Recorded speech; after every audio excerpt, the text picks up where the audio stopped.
चंद के ही पासा जैसे चुको चंद के ही पासा जैसे चुको चंद के ही पासा नीचे धरती बसे आकाशा नीचे धरती बसे आकाशा सतगुरु है सतगुरु है सतगुरु है सतगुरु है कह यारी ऐसे मन लावे कह यारी ऐसे मन लावे कह यारी ऐसे मन लावे कब चात्रिक स्वाति जल पावे कब चात्रिक स्वाति जल पावे कब चात्रिक स्वाति जल पावे सतगुरु है सतगुरु है सतगुरु है सतगुरु है सतगुरु है सतगुरु है सतगुरु है सतगुरु है सतगुरु है सतगुरु है सतगुरु है सतपुरुष अकेला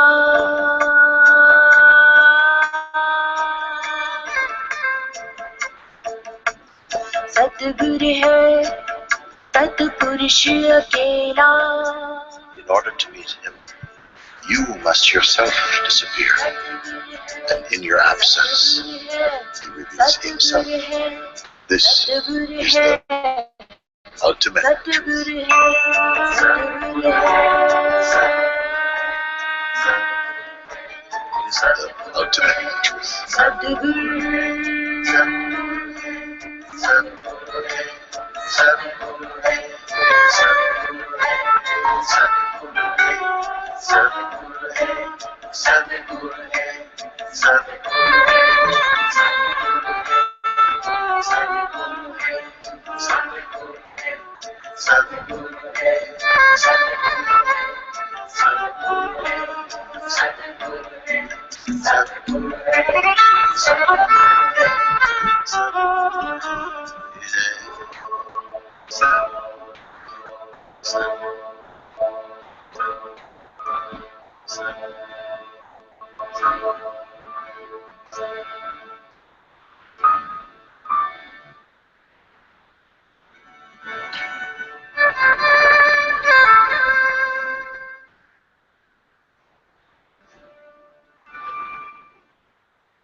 Please tell us, what is a guru for us who are seeking the truth?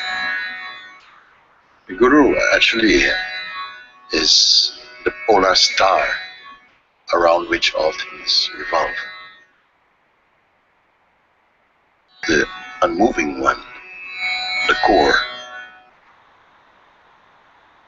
at the master's feet, is to live on top of the world. I discovered this at the feet of my master, Babaji. From here I can say with my full heart, enter the boat, the Guru's boat, because it's through the boat of the Guru that you can sail across the ocean of samsara. Samsara is really a life of sorrow, suffering, pain, confusion. All beings are in this ocean of samsara until they awaken to the true Guru within themselves. Guru is actually our own self, that while we are under the spell, the hypnosis of conditioning, whereby we think that we are only personal, the person, this sacred truth is hidden from us by the veil of ignorance. So Satsang invites all beings to enter into this beautiful relationship, which will not end in a relationship, but will bring you home into the unity of being. Om. Guru meri puja, Guru Govinda,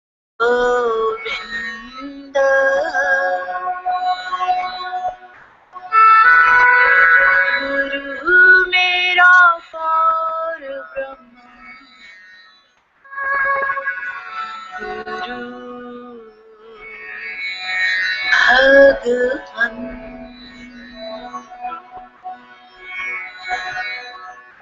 Guru mera Deo,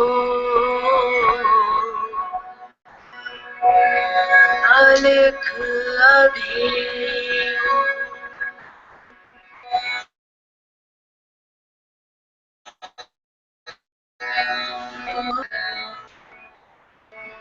Charan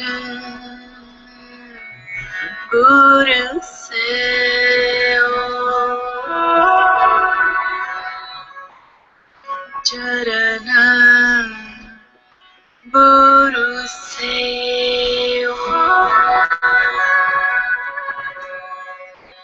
Guru meri puja, Guru Govinda, Guru mera par Brahma, Guru Bhagavanta, Guru meri puja, Guru Govinda, Guru mera par Brahma, Guru Bhagavanta, Guru meri puja, Guru Govinda, Guru mera par Brahma, Guru Bhagavanta, Guru meri puja, Guru Govinda, Guru mera par Brahma, Guru Bhagavanta, Guru meri puja, Guru Govinda, Guru mera par Brahma, Guru Bhagavanta, Guru meri puja, Guru Govinda, Guru mera par Brahma, Guru Bhagavanta, Guru meri puja, Guru Govinda, Guru mera par Brahma, Guru Bhagavanta, Guru bin avar nahi main tha, Guru bin avar nahi main tha, ane din japo Guru Guru naam, ane din japo Guru Guru naam, puja Guru Govinda,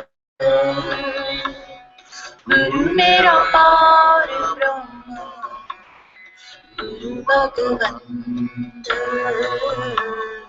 Guru meri puja, Guru Govinda, Guru mera par Brahma, Guru Bhagavanta, Guru mera gyan, Guru hriday dhyan, Guru mera gyan, Guru hriday dhyan, Guru Gopal, Pura पुरख भगवान गुरु गोपाल पुरख भगवान गुरु मेरी पूजा गुरु गोविंद गुरु मेरा पार ब्रह्म गुरु भगवंत गुरु मेरी पूजा गुरु गोविंद गुरु मेरा पार ब्रह्म गुरु भगवंत गुरु की शरण रहूं घर जोर गुरु की शरण रहूं घर जोर गुरु बिना मैं नाही और गुरु बिना मैं नाही और गुरु मेरी पूजा गुरु गोविंद गुरु मेरा पार ब्रह्म गुरु भगवंत गुरु मेरी पूजा गुरु गोविंद गुरु मेरा पार ब्रह्म गुरु भगवंत गुरु बोहित तारे भव पार गुरु बोहित तारे भव पार गुरु सेवा जमते छुटकार गुरु सेवा जमते छुटकार मेरी पूजा गुरु Govind You need me to repeat something?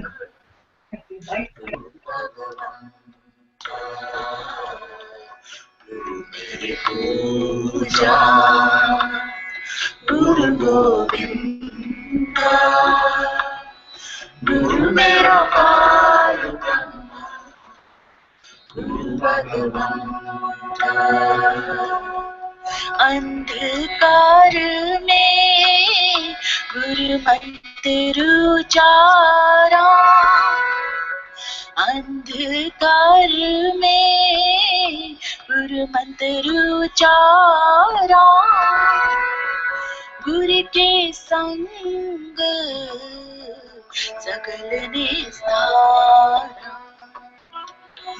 गुरु के संग सकल निस्तारा That which begins as a relationship with the Guru will not end as a relationship, but will guide you really home by taking you into your completeness, into your singularity as perfect unity, perfect truth, timeless existence. Remember this. पूरा पाए बड़ भागी गुरु पूरा पाए बड़ भागी गुरु की सेवा दुख ना लागी गुरु की सेवा दुख ना लागी गुरु मेरी पूजा गुरु गोविंद गुरु मेरा पार ब्रह्म गुरु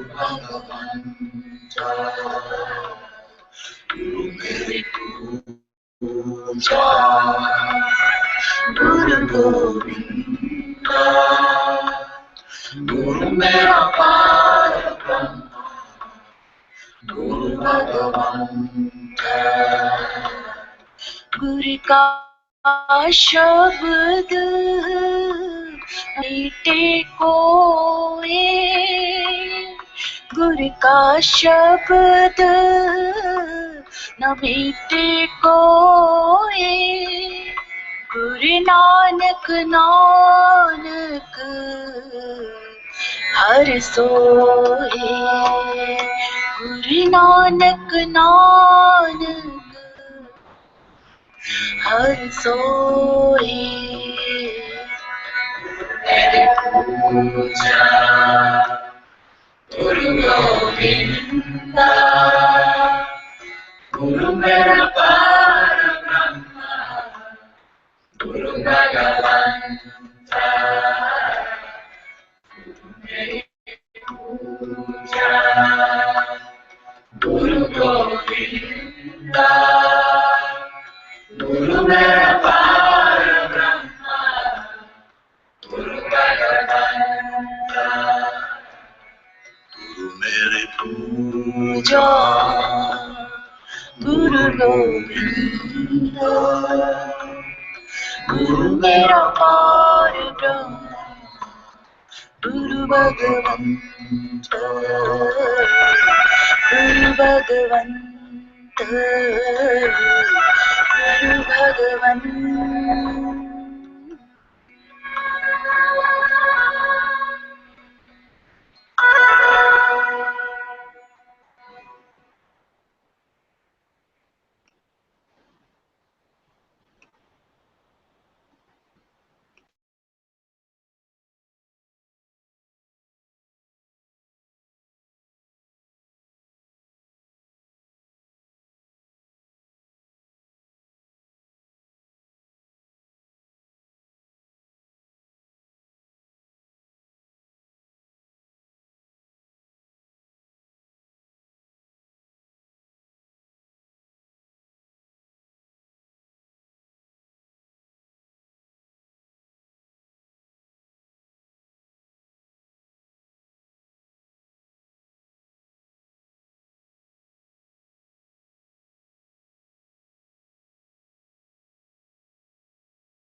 Namaste everyone.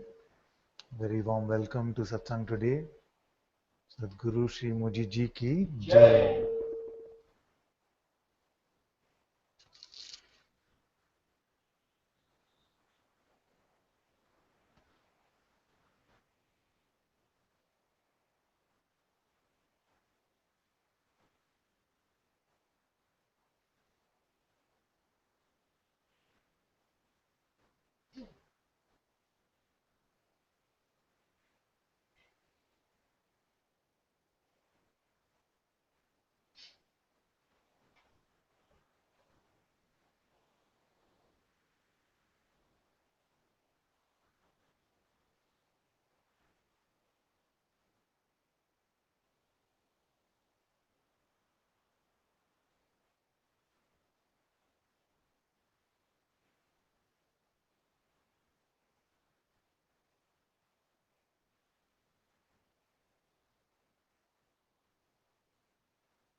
Okay, Pratna wants to come. You can come.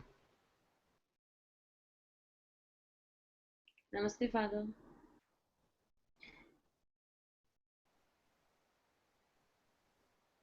Father, can you hear me?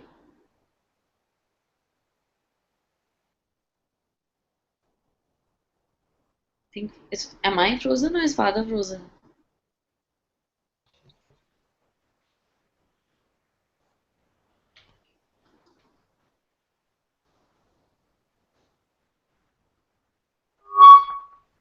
Father, can you hear me?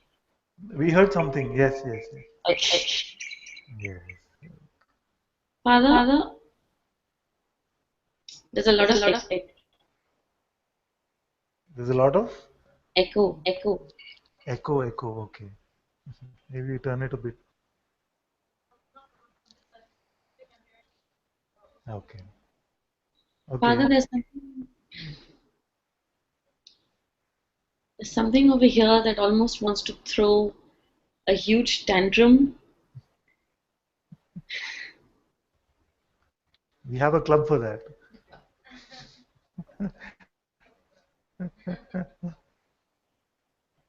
It's as if something feels like it's not getting its way and it wants to scream and shout. And it's not a bad thing. There's a feeling that it's not a bad thing, but the thing that's coming up seems so like strong, and it just wants to, like, when your eyes were closed, I just wanted to scream and say, Father, open your eyes, I need to come out.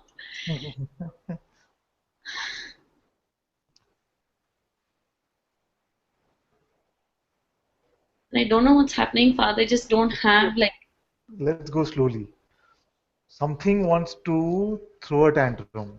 Okay. Now, what else is there? Is that the only thing, or something else is also there? Is there this something and there is a you? Or is it just this something that is you? no, Father, there's a something and there is me. Yes. Now, why you want to report on that something?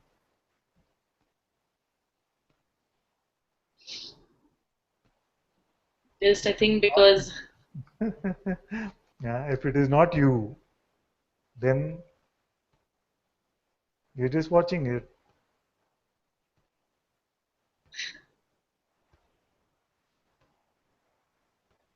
And if that thing wants to throw a tantrum, it will, I know. And you will watch that also.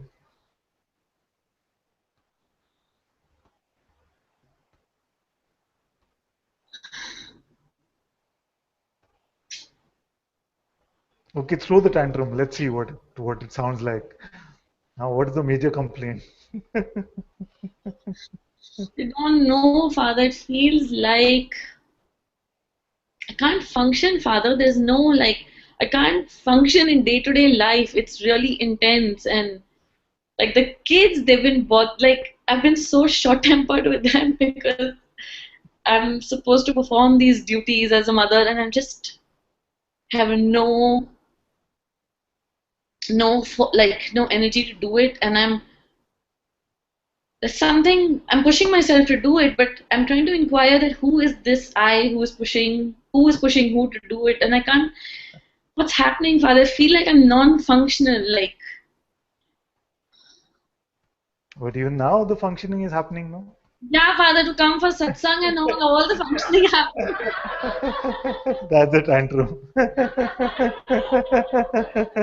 So, like, half an hour before satsang, because I needed to come to satsang, I'm like spending quality time with the kids and getting them ready to go to the park and all. Suddenly, the whole rush of energy has come in. But otherwise, it's just like, I feel like I'm like I don't know. I just feel like, I don't know, Father. I just feel like complaining.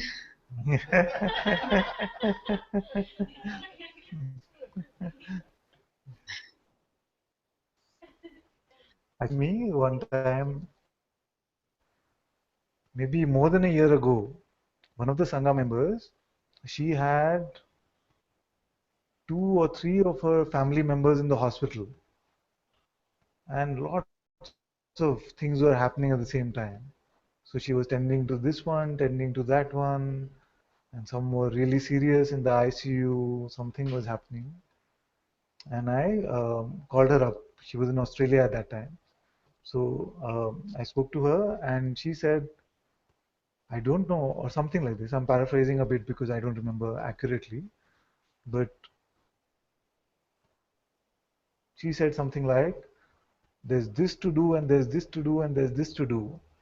And my body here feels so completely exhausted that I don't have the energy to move a muscle, to move an inch.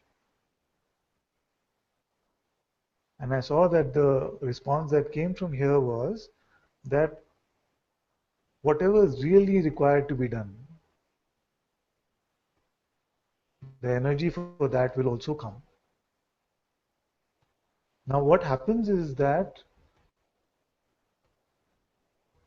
okay, so in any case, what happened over there is that I spoke to her, or she sent me a message the next day saying exactly that whatever really had to be done, just the energy came up for that. And the body moved, everything just happened.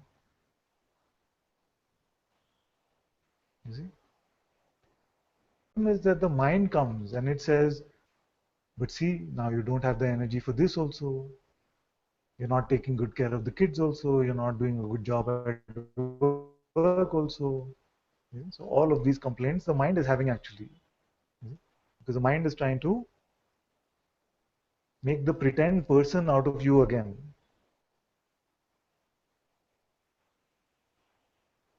And it's saying that if you leave it up to this,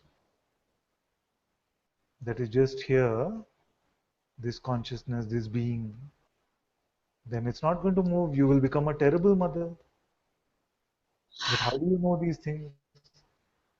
How do you know these things? Maybe your one instant of your being around them without carrying the sense of personhood would be better than 10 lifetimes of you being a wonderful mother.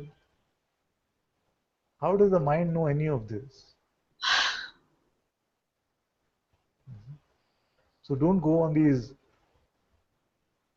just small things, and I can tell you that there is no better mother to have than to have a mother who is not a person at all, or who is not pretending to be a person at all. What a great blessing and a great gift it is for the kids. So this is what I see, that the kids are actually being blessed because their mother is in satsang with openness and recognizing who she is. But what does the mind see? Oh, now because you come to satsang, therefore look at this, now you're not taking care of the kids. It's all rubbish. It is the same mind that makes brother fight with brother about lines in the sand. I This don't is my feel country, this is like your any, like country. I don't feel like playing with them or doing any activities or anything. So it feels like the mind is saying that I don't spend any quality time with them anymore. Yes, so that's what I'm saying. That what would be the best quality time? The best quality time for anyone in this appearance, in this realm, would be to come to the darshan of God, to come into the presence of God.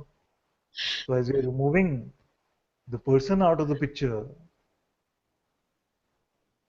then the unfiltered, unadulterated presence of God is here.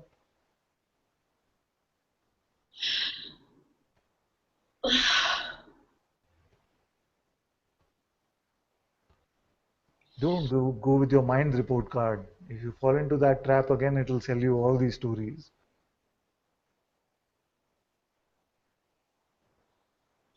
It's not about activity, activity, activity all the time. That is just fed to us culturally.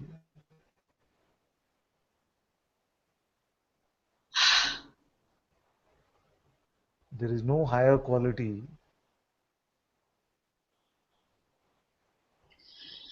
than to be in the presence of those who have dropped the idea of being a person.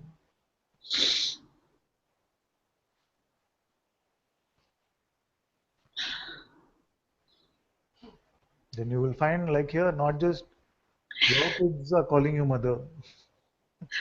Kids from all over the world are calling you mother. Yeah. How it happened here? There was no plan to be called father.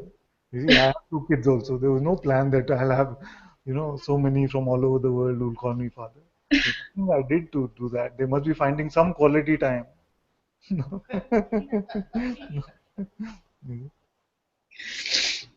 So it is not about that. Because the mind can come like this and can tell us that don't share satsang, do it just once a month or something like this. You have kids, you have responsibilities, you have other employees who rely on you. All these stories of the mind, if you keep buying, then it's the same old person idea. So we are astronauts. What is our discovery? Which space, which realm are we discovering? This realm of seeing what happens when we drop these ideas of individuality, of identity. And it's a worthwhile endeavor.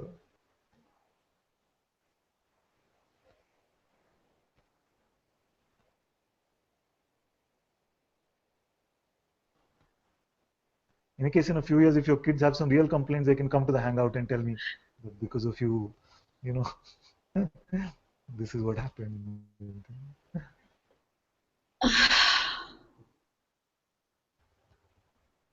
Just the What? mind trying to.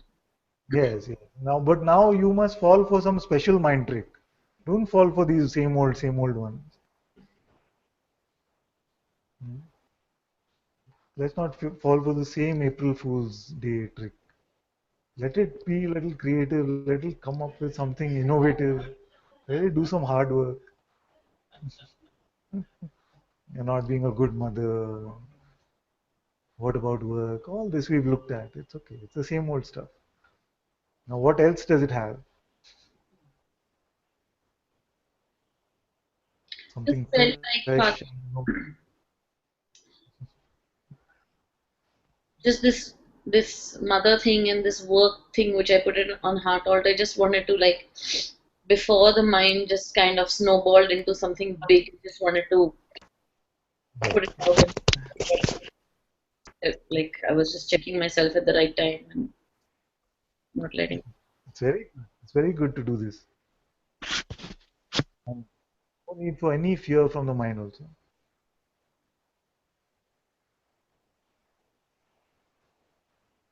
There doesn't seem to be any fear. It just seems to be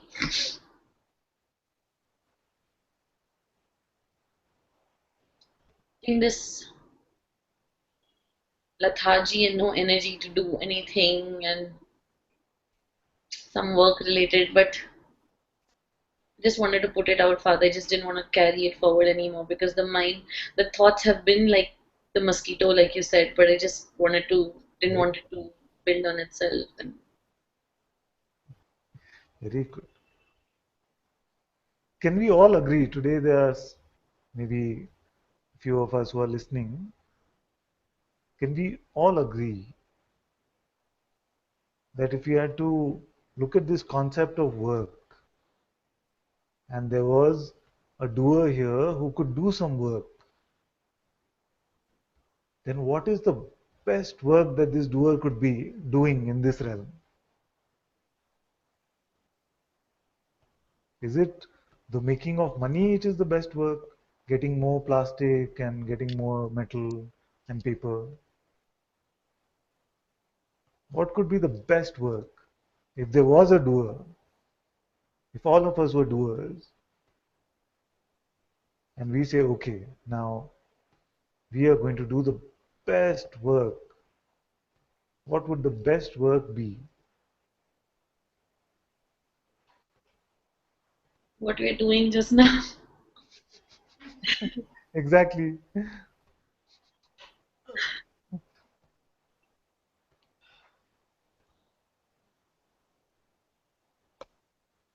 Because according to the mind, this is the worst work, is being lazy and just wasting our life. What are we doing? What's the point of it anyway? That's the mind voice. What is it going to give you? Nothing, Father, nothing. The mind can give nothing.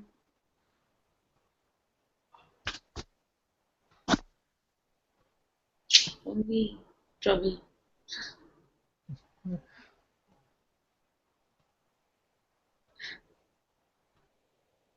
Thank you, Father. No, thank you, my dear.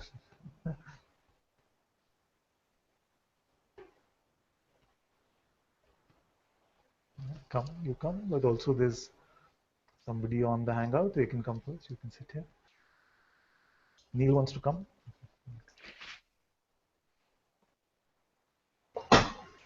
Mr. Father, do you hear me okay? Yes, yes, yes. Actually, I want to talk along the same lines that Palak was talking about. Uh, my my observation here is that since we start disengaging with the mind, a lot of our activities kind of fall away. And it's because it was the identity doing a lot of things or making us do a lot of things. And then there's a feeling that I'm not doing anything, or I'm just being like a vegetable or whatever. But it's an indirect indication that in your life you were doing a lot of things that your mind was telling you to do. Those were not really the necessary things for you. So there is a sense here that, I'm being less active and kind of lazy or whatever you may call it. That's the interpretation of the mind that comes up. But at the same time, it also indicates that whatever we did was 90% of that was useless activities, driven by mind. Uh, Another concern or where I'm struggling is the mind comes in and says, you're not doing anything, and basically mind is afraid to hand over the power to presence. Basically, that's why mind is constantly resisting. And unfortunately, presence is not helping much in this case as well, because presence doesn't really care. It doesn't really care, right? It does not owe anything to the mind. So in that case, what happens is, let's say if you have something to do and then you say, okay, I'm not going to do anything. I'm just going to probably it's just a thought, let it pass, because 90% of it is thoughts. So let it pass, but then you don't do it. And then, my goodness, something wrong happens. So mind kind of gets the power. See, you're not listening to me. You're just trying to be in the presence. And now see, you screwed up kind of thing. So that's where I think the whole fight is, because everything is not happening automatically, and there's not an automatic life happening here, and that's where the struggle is. So if you could please speak something on that.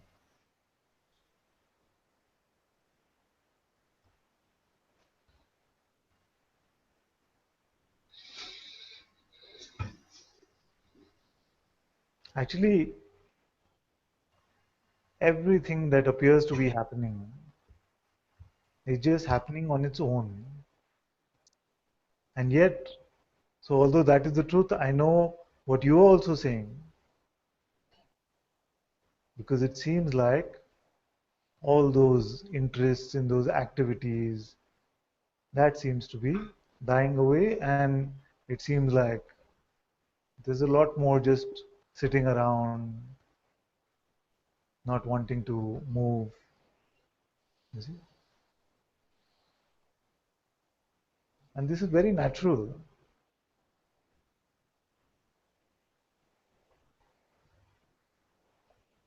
Because we have been in this doing mode.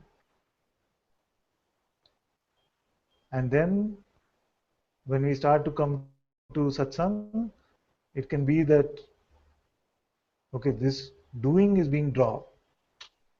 But we are not to pick up the not doing. See what I mean? So many times we are doing the not doing. If you know what I mean. So this is not it also.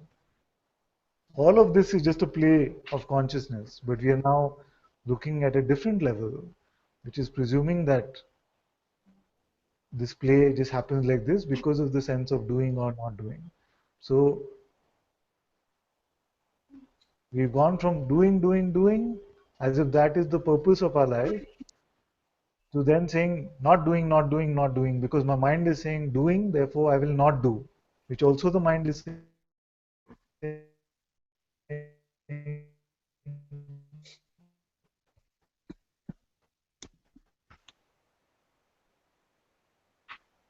Now that's why I've been saying that the mind cannot fathom.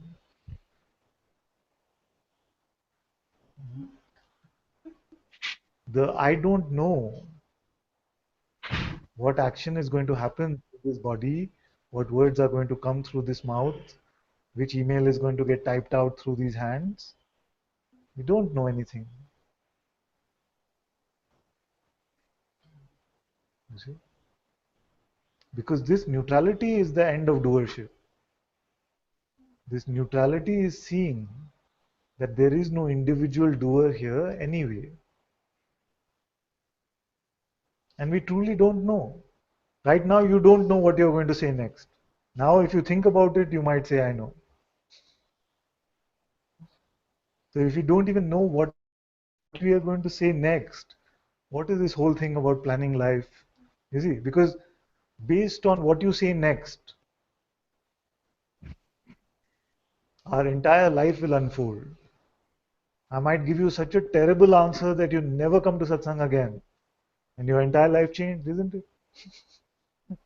You see? Or you might find something that is so beautiful that you just only want to be in satsang. So we don't know anything, even about the next 1 minute. So this whole joke about planning our life and how my day will go, all of that is a big joke actually.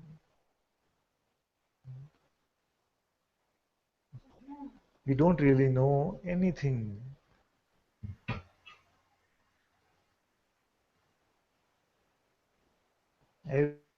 Everything is just this play of light and sound, happening in this apparent time and space, which are nothing but toys for your own being. The being is playing with all of this. The not saying I'm doing, or I'm not doing. Neither of what it is saying is important. That's why the real end to this question is to ask who.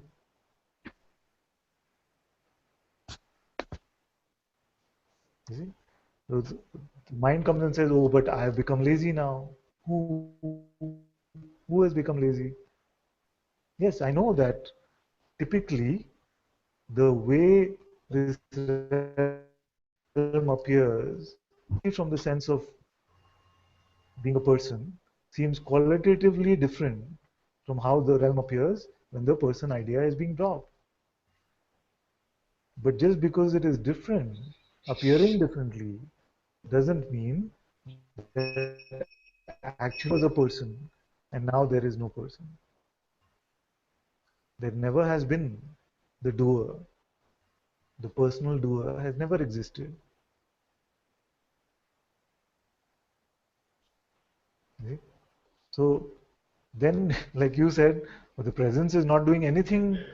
The presence is not doing. So if the presence is not doing anything, then who is doing something? Who was doing something in the past?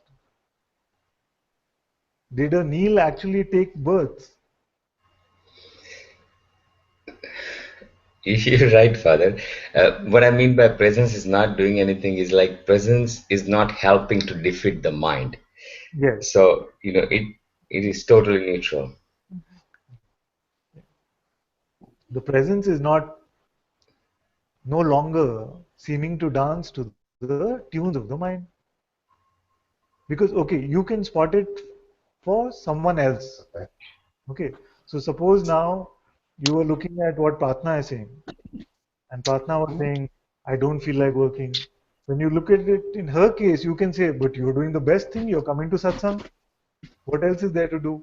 but we lose that objectivity seemingly about what we consider ourselves to be. Don't you agree that Pratna is doing the best thing in what she is doing?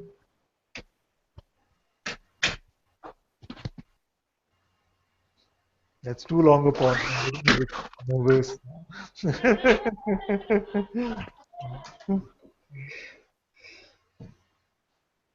So Father, in your case, looks like there's complete loss of identity, and that's why everything seems natural to you, right? Everything is spontaneous. But here in my case, I would say there's still, I mean, person is still alive quite a bit, right? So there is a struggle between person and the presence, and that's why all this confusion. So is this like person drops away by itself and it's boom gone, or it's just like a transition like this? Firstly, I have never said that there is complete loss of identity here. There is not complete loss of identity. In fact, I have not come across any being, even among the sages that I have been fortunate enough to meet, that have complete loss of identity. So there will always be something which comes up and gets some belief. What it changes is that it doesn't last. It's very momentary, even if something comes. I'll say that most things, is it mine?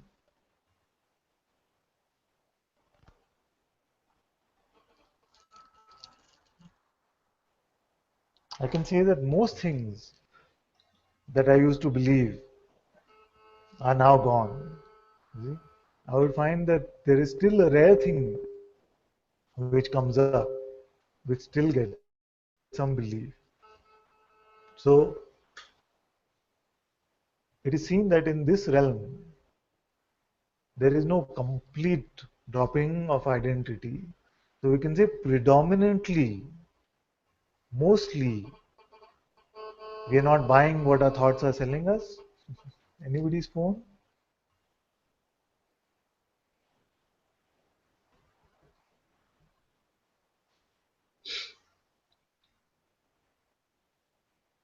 Okay, it seems to be better now.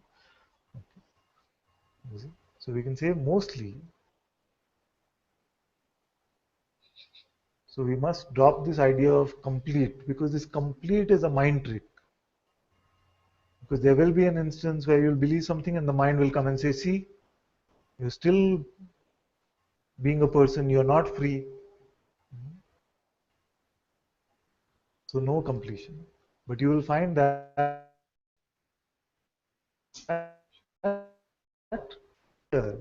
these thoughts seem more and more, they seem more and more funny, they seem more and more meaningless.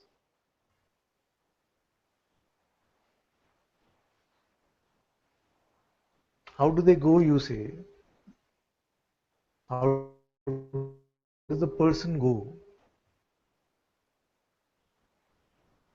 What is the person made up of? For the person to go, we must first see what do we mean by the person. What is it made up of? And when we see, we find that it is nothing but a bundle of beliefs. And I rarely say something like this, but a bundle of beliefs and maybe the energetic sense of being a person.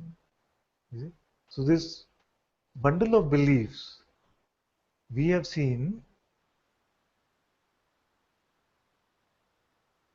that as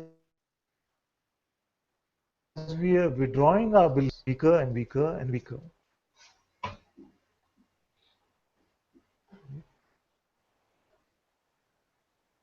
The sense of belief in these personal ideas. What are they? Okay, so what is Nilesh made up of?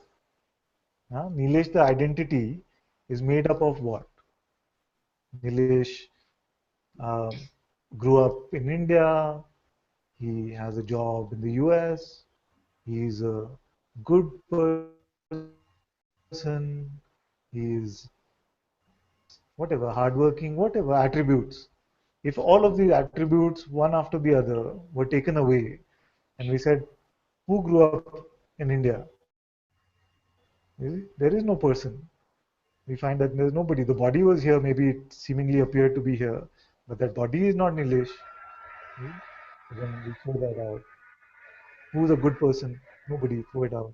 Who's honest? Who's hardworking? Who's spiritual seeker? All of these we throw away. Then what is left of Nilesh? Nothing. Nothing is left. You see? But consciousness still has the potential to pretend to be Nilesh again. But the only way it can do it is to pick up one concept from the mind. So if you've deconstructed Nilesh, and the good news is that in the now there is no Nilesh. So you don't have to wait for the person to fall away. I'm saying now there is no person. Now how will you invent it again? By start believing it again that I'm Nilesh, you know. Yes. But again, what happens even if you bought it now? What happens? Gone. Gone. It's all gone. So if you keep waiting for something to go without even looking at what is it that I want to go, and then if you're clear that it's just these ideas, these beliefs, then it is gone. Every seeming moment is a fresh start.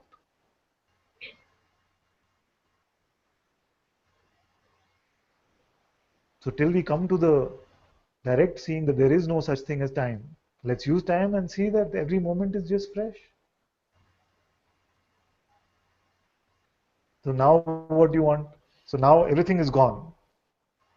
You won't even know what you want till you pick up a thought. Because right now, prior to thought, there is no want.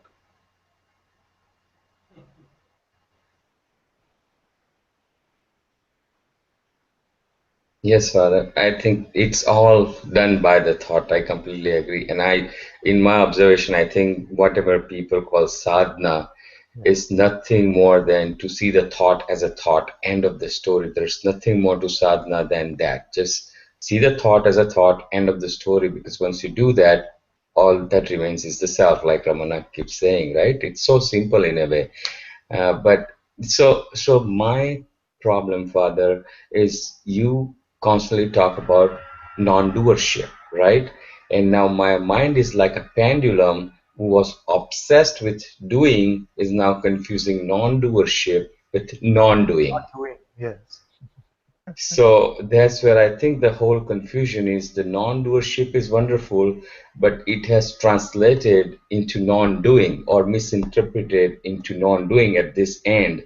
So how could you give me some guidance It is for also now? doing.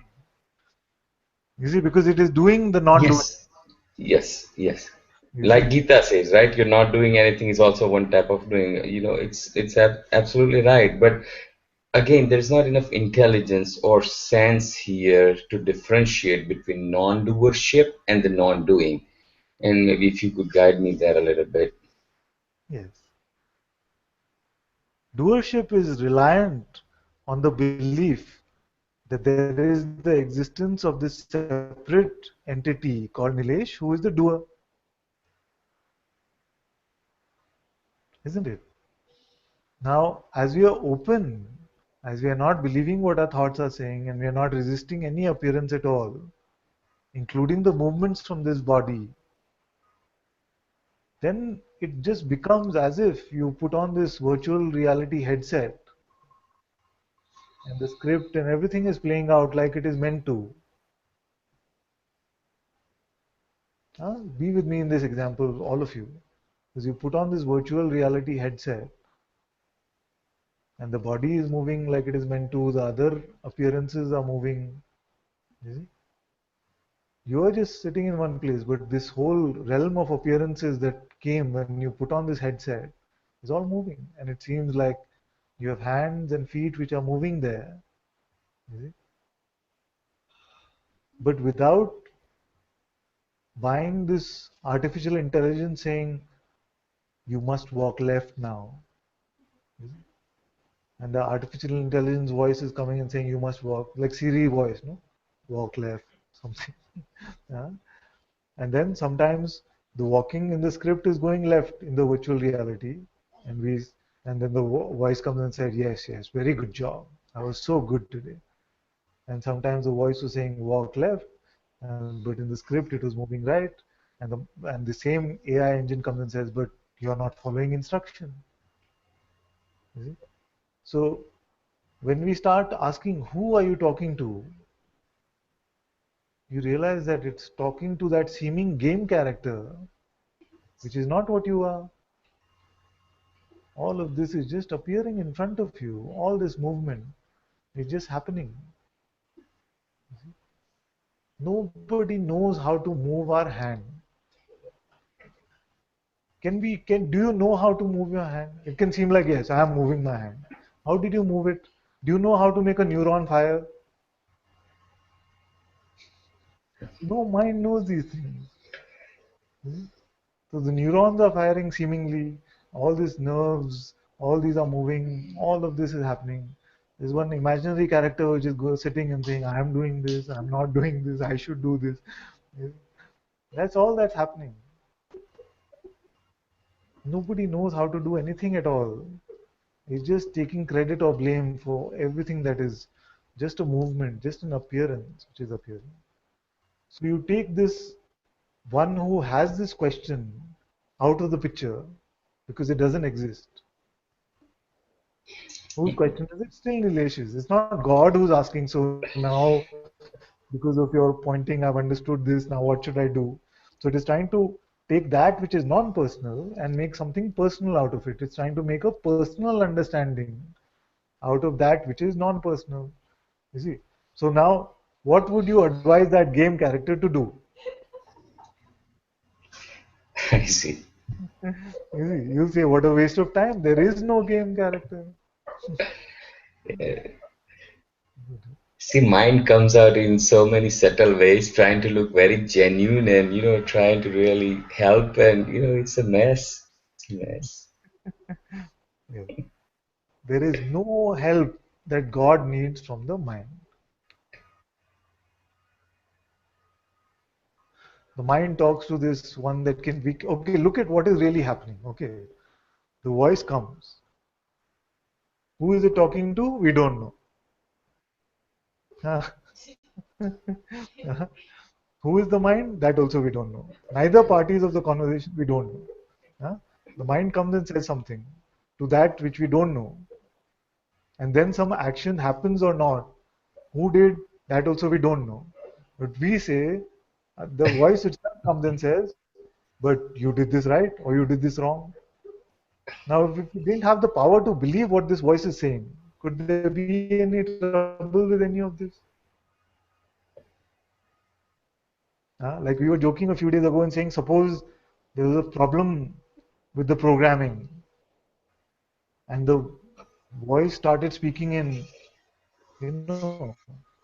Arabic or Russian or some language that we don't understand. Then would that mean that life stopped? Yeah. Just like if you're watching a movie, the subtitle track changed now to a different language and you can't understand what the subtitles are saying, but the movie goes on.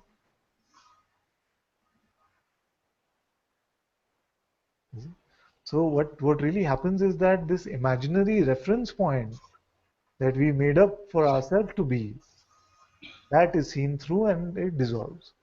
So the mind is just blabbering away and is talking as no one to no one.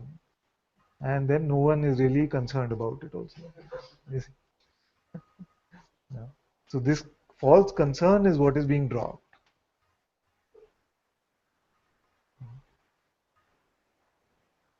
Yes.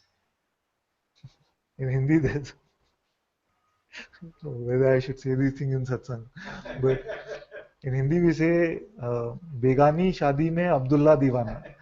Yeah. What do you mean?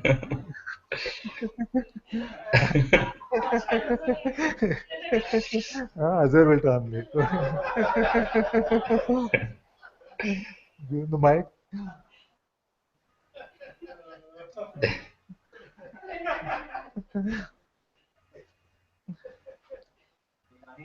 What turn it on? Begani Shadi mein, it means there is a marriage to which I'm a stranger. I don't know whose marriage it is. But this character Abdullah is dancing He's and enjoying, celebrating. celebrating as if he's like madly in love and like something It's happening to him. He's something is like, happening to him. So that's why. it doesn't translate too well. I'm sorry. But it's like this. The mind, the mind is coming and saying you like this, you like. But what's it to you? Who are you? What are you talking about? It's just that we got so used to buying this voice, to believing this voice.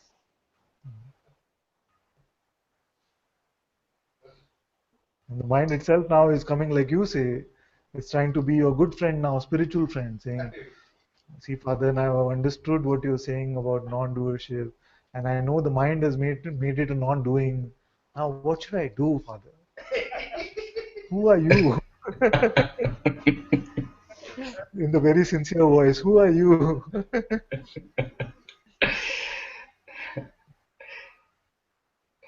As I say, it's all fraud, Father. It's all fraud. 100% fraud. Whatever mind says is, it's just.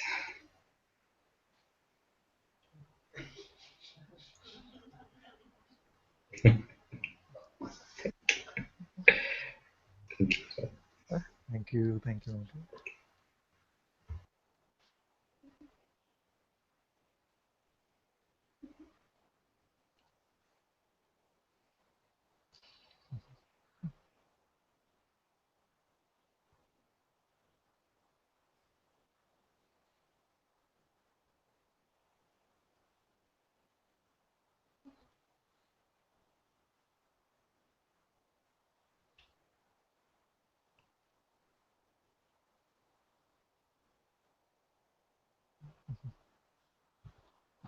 Okay, so You sound like someone working very hard yeah, to bring the question back. no, it's not that. It's, Yeah. I don't want to dwell too much on something that is appearing, but it just feels really good to like, Yeah, because I feel like actually something that's been really obvious for quite a long time has been hugely resisted, like seeing it and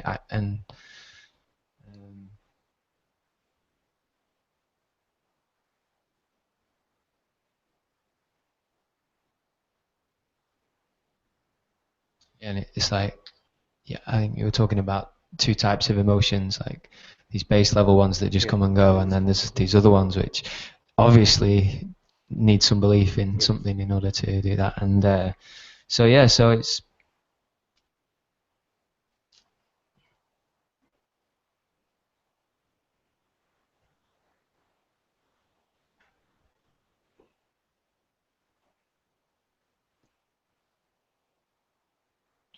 it just feels like something else might be hiding underneath it. And what it is, it's like when I'm in a relationship, like an intimate relationship, there's a lot of jealousy that comes about like the other's previous intimate relationships. Previous. Yeah, somehow like this kind of. Like who was she involved with earlier? Yeah, exactly. Whether she's and still in touch with him? Like these kind of not things? even so much like that. It's literally like massively. I think it's to do with yeah,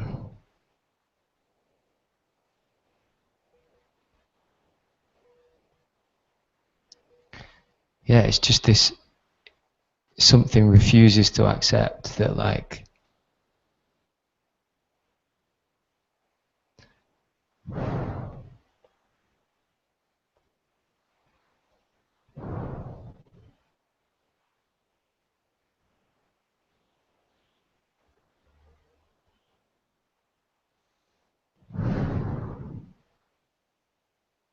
something doesn't want to accept that like that other person has, say, like been in love with somebody else or had feelings for somebody else, or like, I don't know, it's really weird. And it doesn't seem to fit at all with what seems to be the seeing now, because it's like right now there's this love for everybody and everything, and there's also this obvious seeing that But the there's past doesn't. acceptance about your own previous relationships. Yeah. So she should not have had. Yeah. But of course, she was not around. I was free to have my relationship. Exactly, and it's just ridiculous. So the best thing to do with these things is to laugh at it. And I think it's just been this like shame or something that's made me not laugh at it and made me like be scared of it somehow or take it seriously. Like, 'cause it has been taken really seriously in the past, and it's actually become like. Because what is the mind saying? She should have waited for you, no? She should have had the intuition that one day Adam is going to come into my life. Yeah, I think so. Yeah.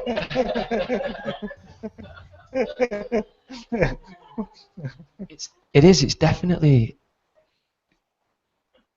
It's like such a really like weak like kind of rooted in insecurity kind of voice, you know what I mean? And the thing is that I've noticed. The important thing also is not to beat yourself up too much about these things.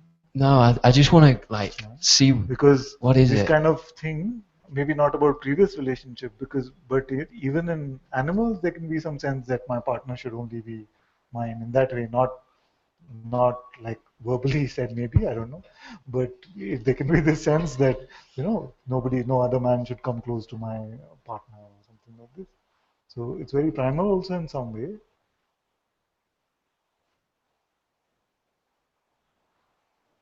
And this, at the root of it, actually points to the difference between love and a sense of ownership.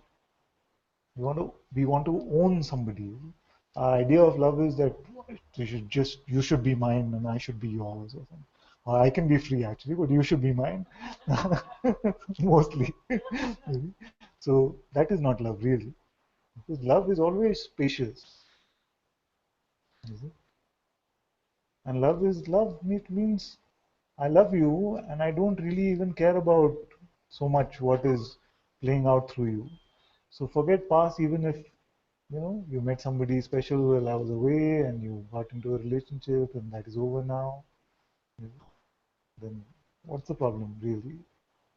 I'm not giving relationship advice, by the way, so none of you should feel this is the best way to be or something. I'm just saying, as we are coming to the discovery of what we are, and we find that the one who wants to own something just doesn't exist, then all of this starts to flow away. This is what I also mean when I say that if we want freedom for ourselves, then we also have to give freedom to the world to be exactly as it is. Especially about the past, because there's nothing can change the past. So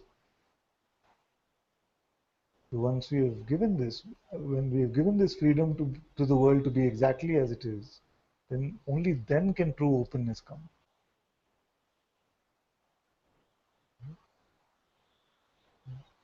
It doesn't mean that you'll enjoy everything that comes, but at least the openness is there. So yes, this is what is appearing. And strong as it might seem, who is suffering from this appearance? We see that there is nobody.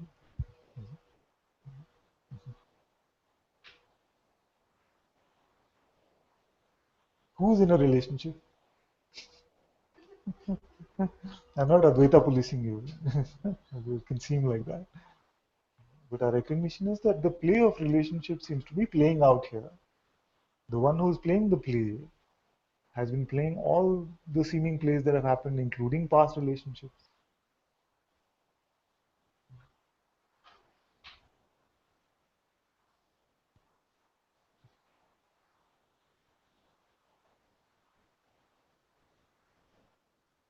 Because this relationship button can be the biggest one in our remote control.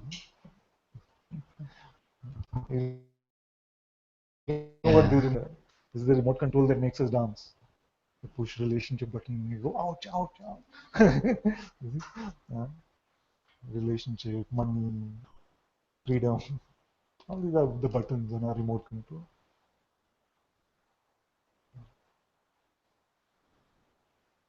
What is the meaning of love? Love must be spacious enough to say, if another seeming being is happy, then that should give me happiness. That must be love, isn't it? Now, if this seeming other is finding happiness or joy in being in the company of another one, then what would true love be? Yes. And I know it sounds very utopian. No, it's true. But It's absolutely true. And that's why I just want to like yes, I know.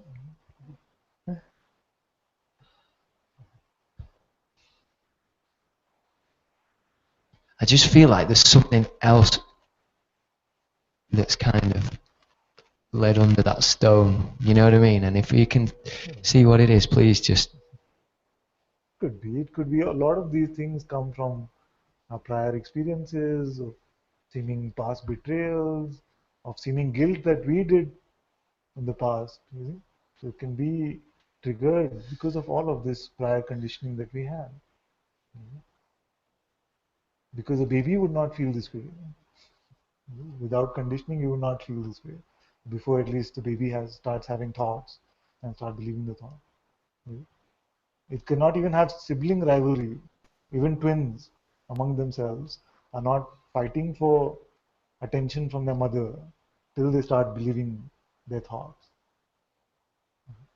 So there must be something which has been picked up that happened in the past, either that you feel guilty about doing yourself and something wants to project that guilt outwards and say, no, how can you? But even this case, even that it has no legs to stand on, this particular issue. Why did you have a relationship in the past? That is even more, what did you say? Even for an Indian male, that is too strange an issue. Even for the Latino men, I'm sure this issue would be a little strange. I'm upset with my girlfriend because she had some relationships before she met me.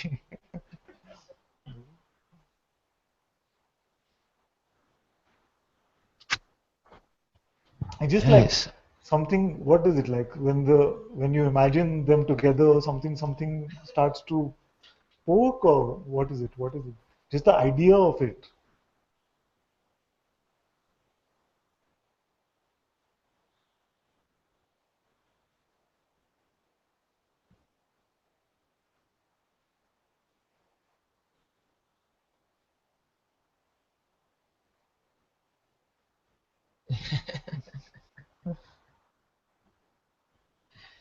I think it's so ridiculous, and I think that's why it's like there's this shame of it, because it's like, I'm what? very happy But I you are really able to want to bring it just up get to the bottom of because, it, like I because was saying it is yesterday, that. It is that. It's like this. It's like this picture of it, and then it's like this physical body sensation of like kind of.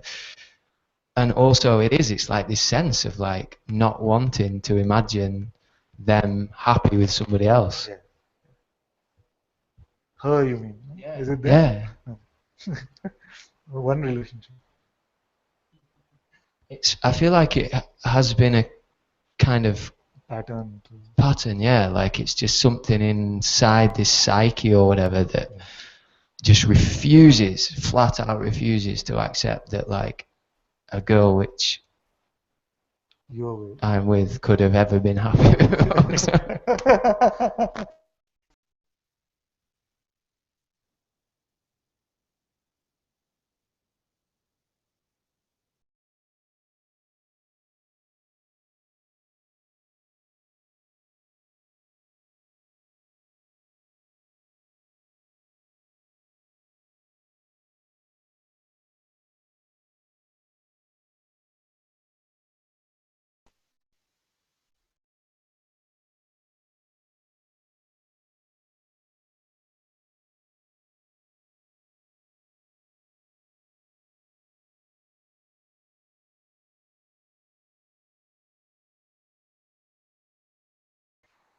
Ananta, you're muted.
We still have no sound.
Okay, how about now? It's audible? Okay.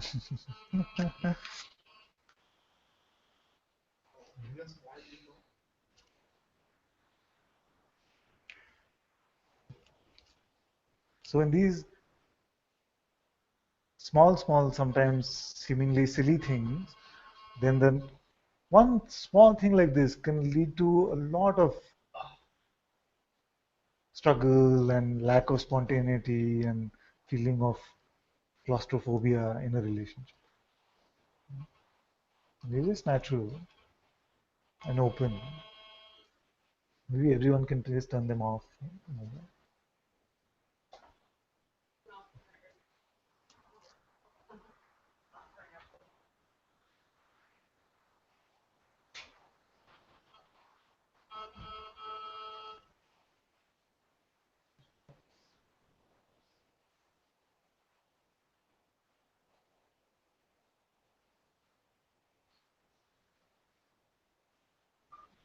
Seems okay now.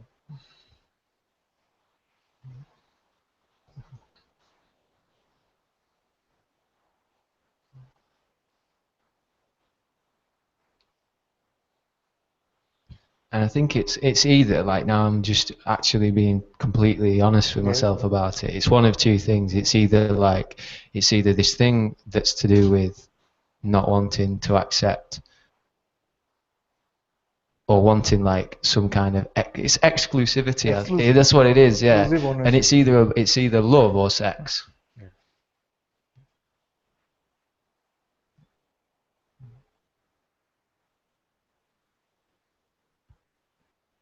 But in this case, it's not just the natural sense in a relationship that we must be exclusive or something. This No, is it's like a. you must go back to It the is. past. Yeah.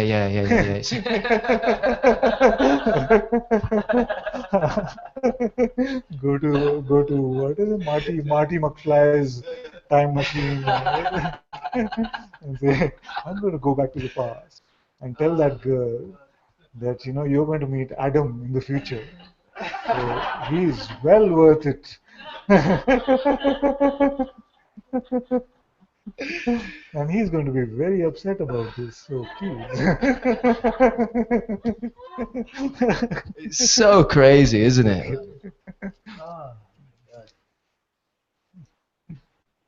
And I feel like that's actually like. Is it coming from some fear about the future? Because sometimes what you're fearing could happen in the future is what you're projecting onto the past, and you're sulking about it. It doesn't feel that way at all. No. It's not There's like openness. There's more openness. Oh, absolutely, yeah. It's like this. I think it's this. It is this thing that like the past can't be unwritten or whatever. Yeah. I don't know. And there's this still obviously on that level. There's this belief in a me, which is like here, now. But then there's like this. There's also this belief in the other one, which is not only here now but has a past. Yeah. And something here like just doesn't. It's only when it goes into the past that it becomes a problem. Of course. Okay, so say you have no fear about it happening in the future. Okay, you'll hate me for this example, most probably. But you know what? It just. But unfortunately, something happens tonight with your partner. You have no fear, you told me. Okay. Now, knowing that something is going to happen tonight is not the trouble. It's tomorrow when you come to Satsang that it happened in the past. That is trouble.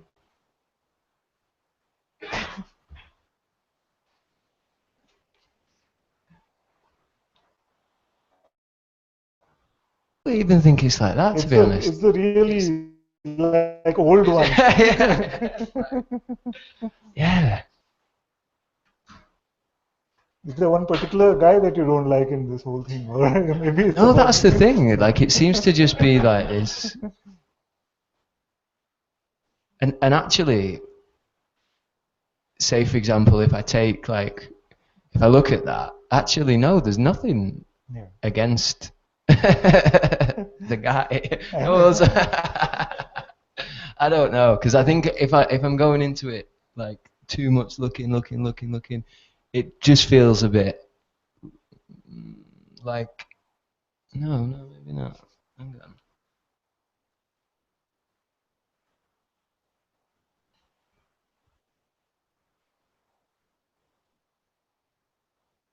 This is the nature of the mind. You see.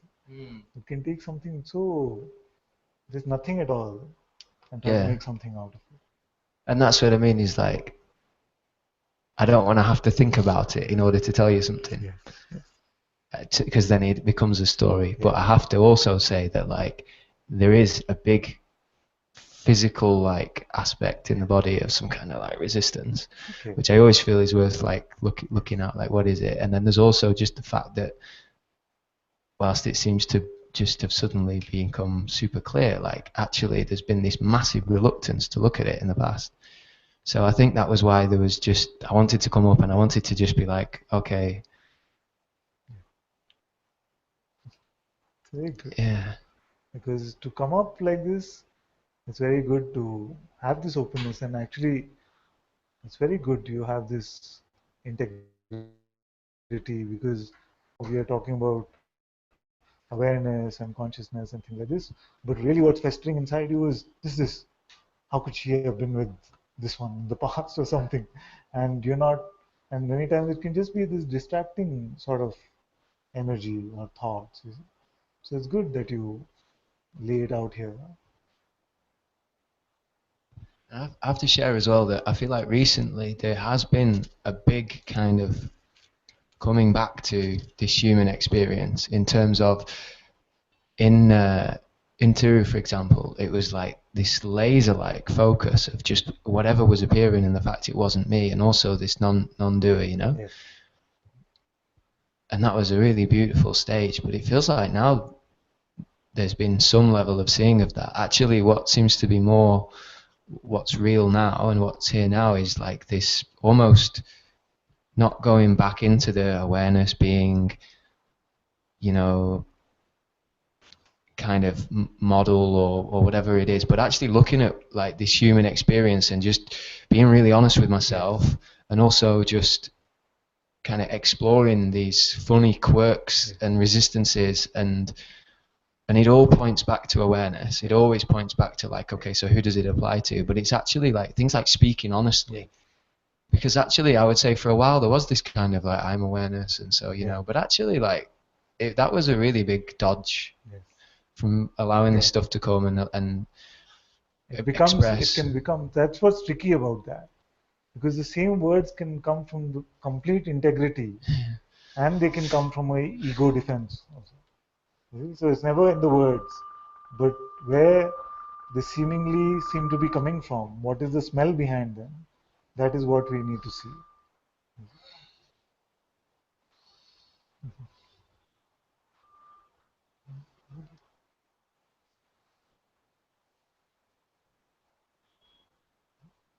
So it's very good to be able to say with integrity that this is what it is.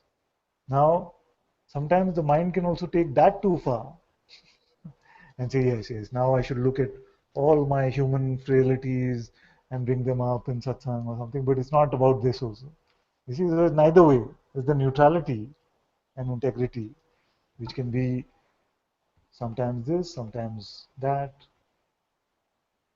but not allowing anything to add to new ideas about yourself.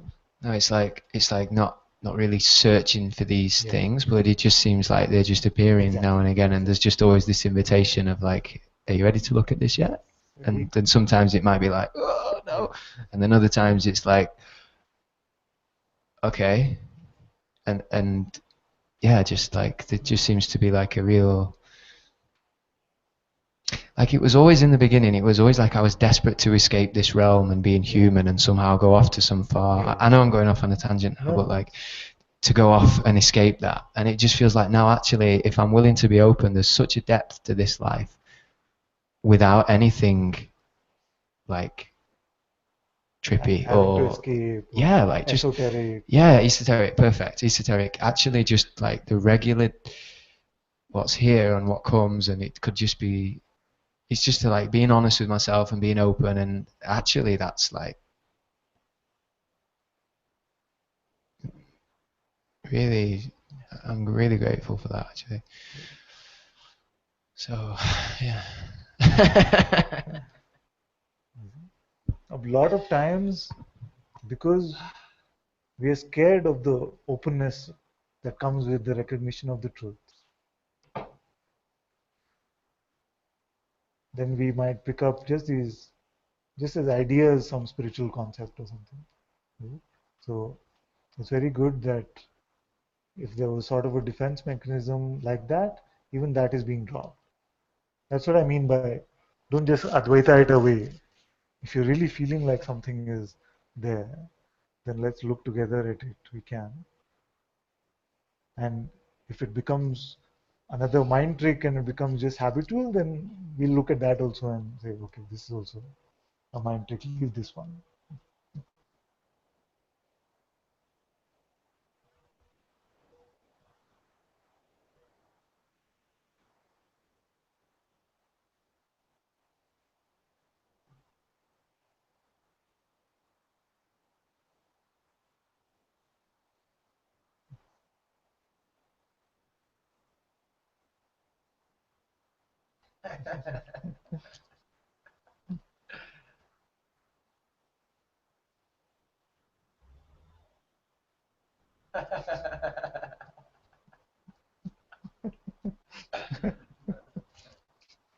You know, you're going to become an example which I will use for the next 20 years.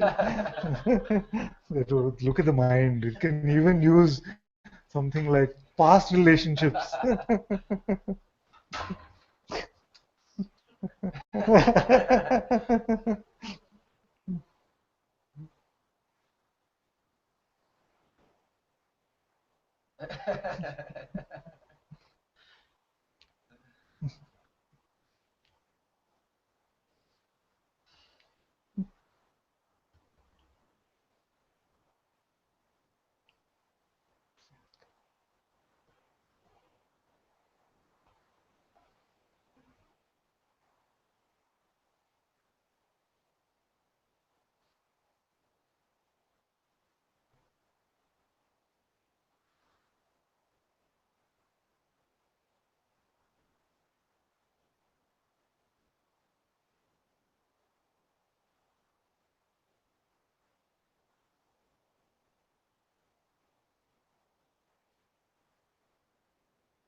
Thank you. You're welcome.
Okay, Anilji wants to come. Okay.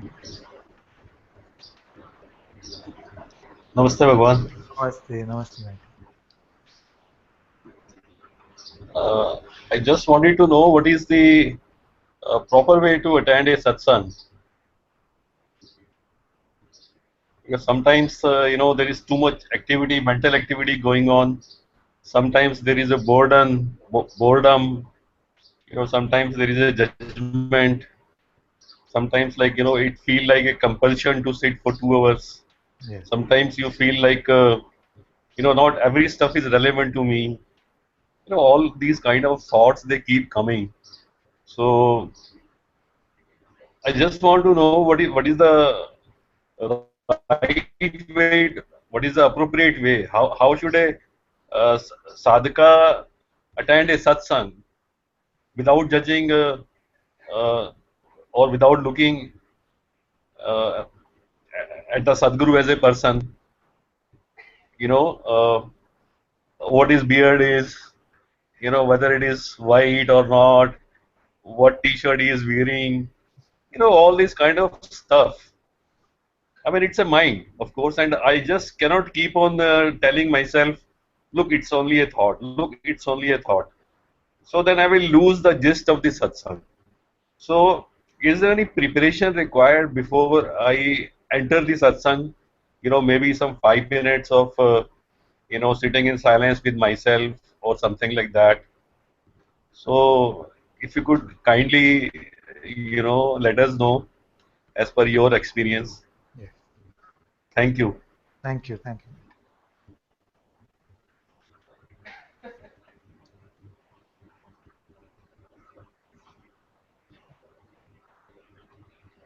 Actually, I don't feel like there will be one way or one answer for this. What happens here is that as you come up, as you come in satsang, I can sense something about you energetically, some sense can come intuitively, and with what you say, what kind of question you ask, there can be the sense of whether it is just coming from some intellectual learned thing or something is speaking from the light of your own seeing. This sense can happen from here. Some I know will not be attracted to the inquiry at all, for example, because they are more devotional in their temperament. Some don't understand this whole devotion thing at all, inquire and look. So for all of these, there will be different possibilities, different pointings. And that is why sometimes for some of you, it can become very confusing also, because for the same question from two of you, their answer could be very seemingly different.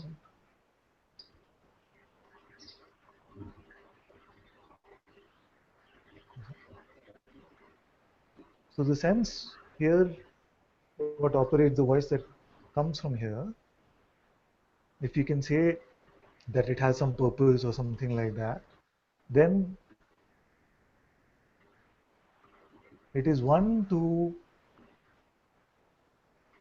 communicate in such a way that you find the recognition of the truths.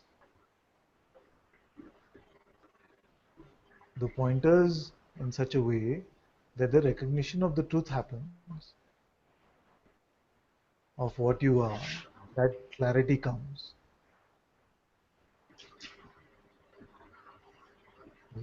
And also the sense that even this pointing, even what is being heard in satsang, should not add to some sort of a spiritual conditioning. Therefore, if we can say like this, that if something would be helpful, is to really assimilate the answer which is coming.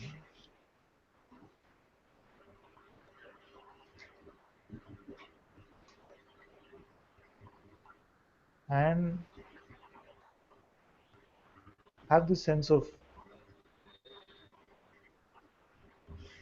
using it for our own seeing,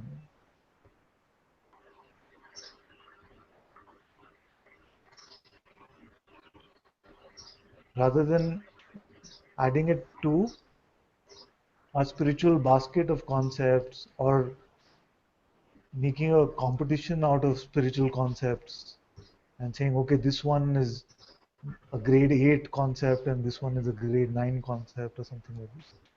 Because what are we trying to do? We are trying to rid ourselves of all these concepts, including the most glorious sounding ones. So allow the words to do the full cleanup job that they're doing.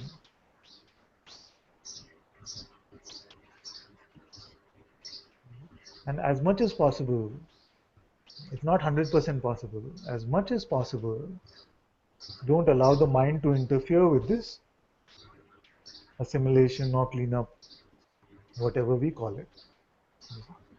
So just this much is openness. And anyone who comes to satsang with a sense of openness is welcome. Whether you've read a spiritual book or not, whether you're devotional or whether you prefer inquiry, all that is not so relevant.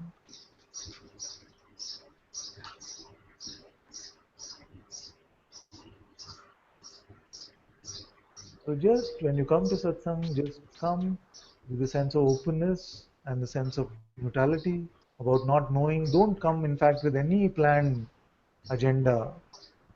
Don't come with any planned questions also. Let it flow spontaneously.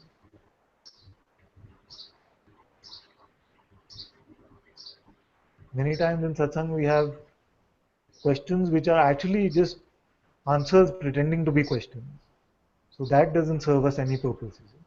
So just like this we come, we're open to absorbing what is energetically felt in satsang and to assimilating what the words are pointing to. This much is enough. I've often said that this openness is gold dust for me.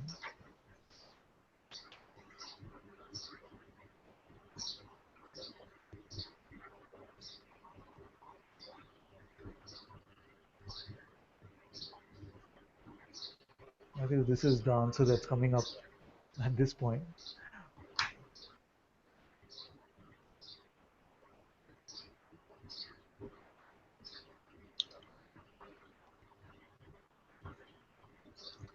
At times,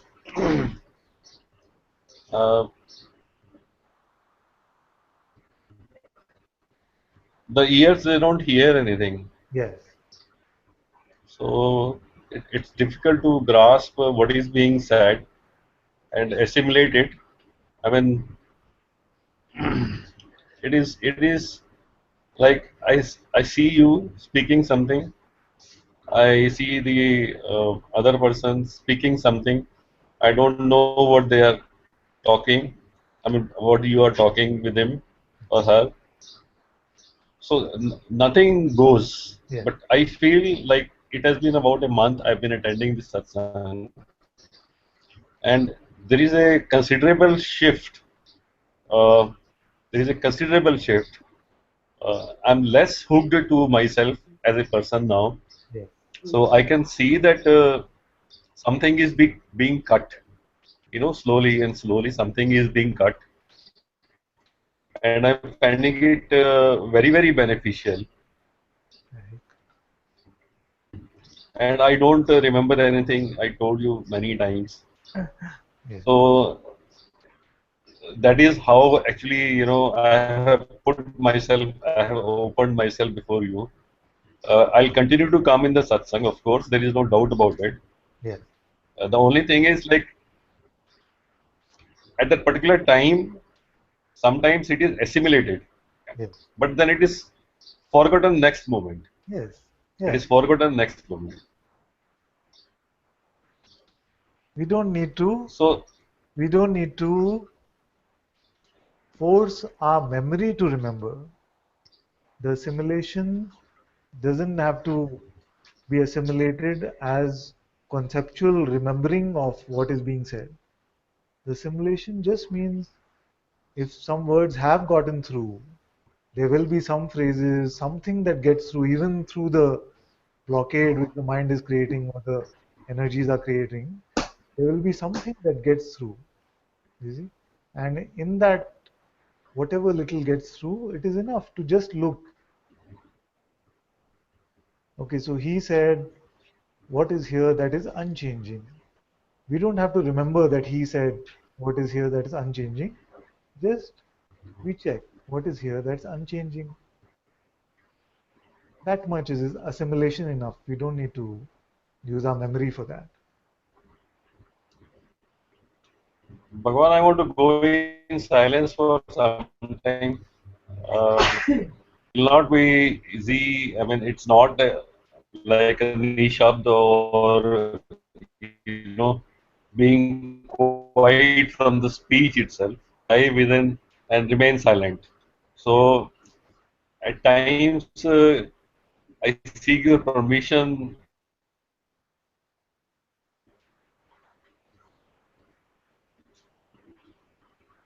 So will it be fine, or should I still continue to attend the satsang on the daily basis? You said that there's a urge there to remain in silence for some time. And you say whether you should keep coming to satsang or not.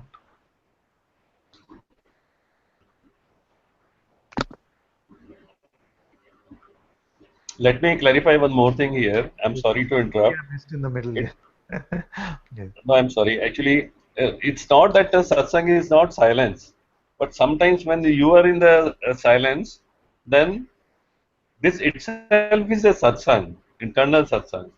So sometimes you miss the timings and other things.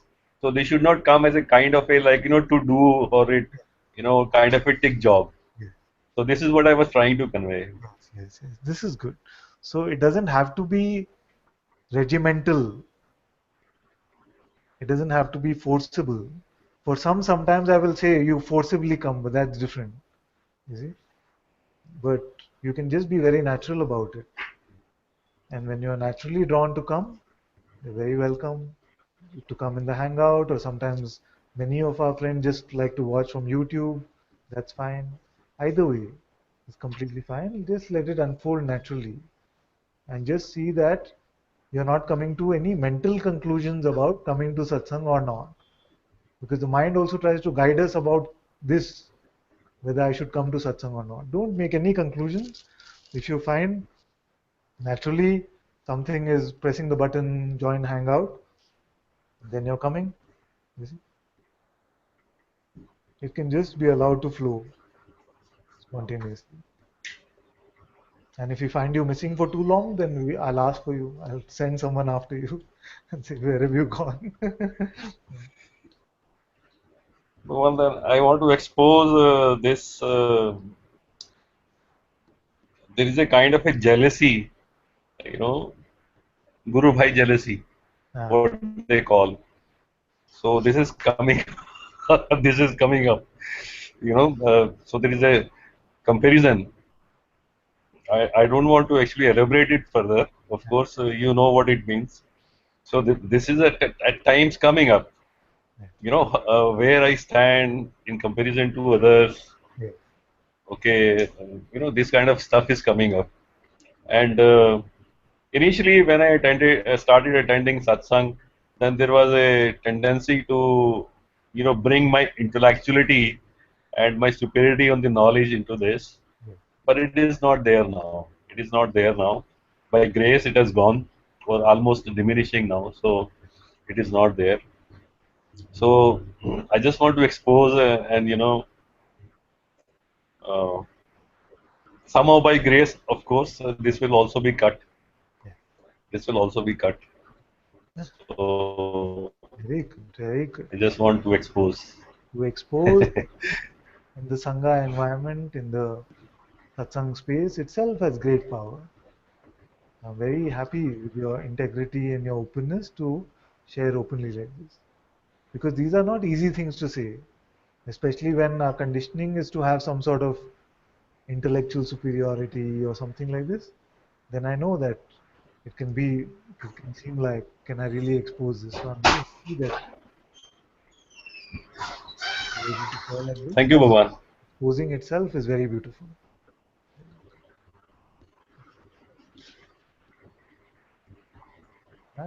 Thank you, my dear. Shivani said, Mini, the lady who hosted the Muji Hangout, is here with us. Namaste, namaste, my dear.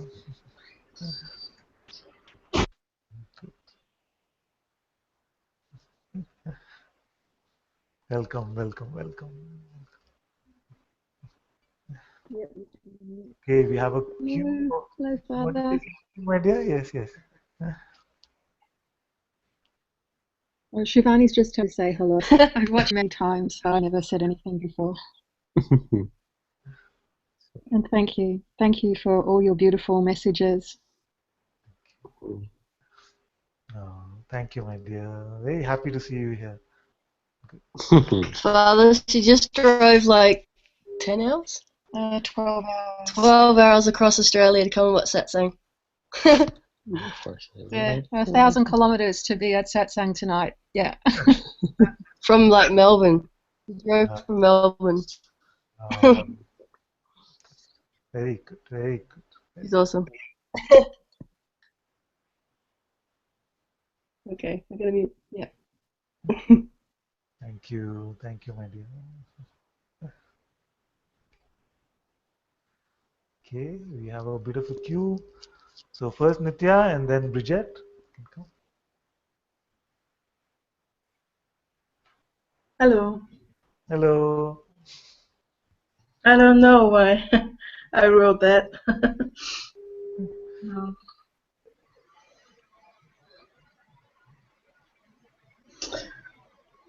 I don't know what I want to say or not. It's okay, we can let it unfold. Okay, I can hear my.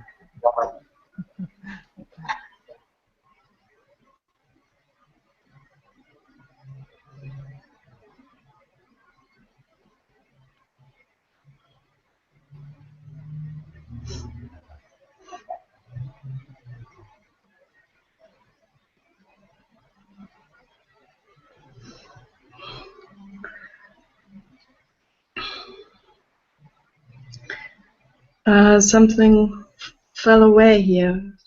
This how do you say that? This concept of a guru. I cannot find a guru anymore.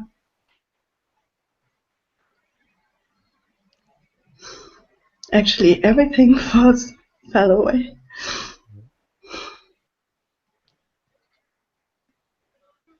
It's not very comfortable.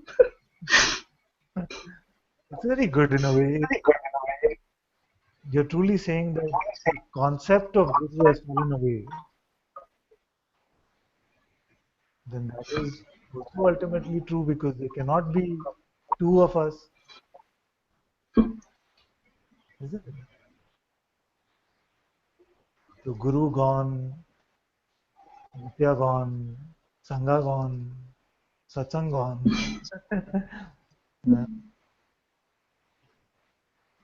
It's really like that.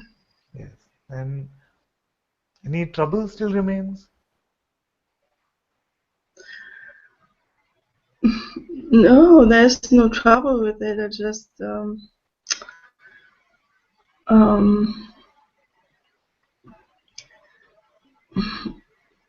it's just what used to be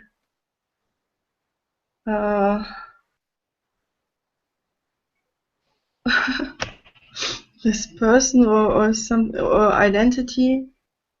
It is just playing out the same as before. It's no difference in a way. It just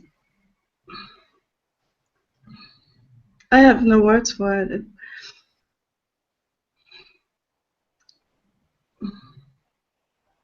the appearance are the same in a way, or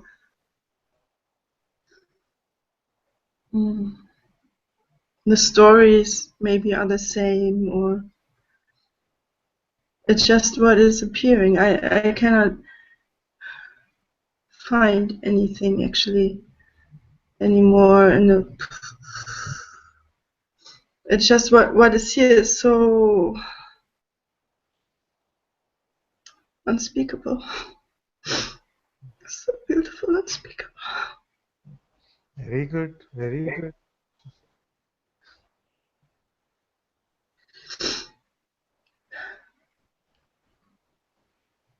And I don't mind at all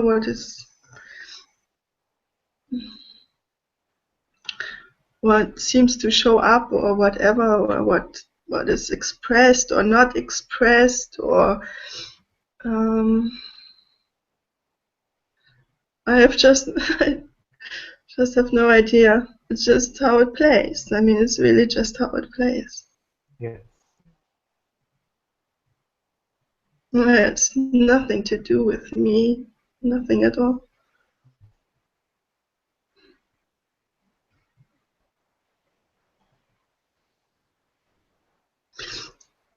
There's a lot of grief, and sadness, and everything here, and but it doesn't matter really. It's just what is here. Mm.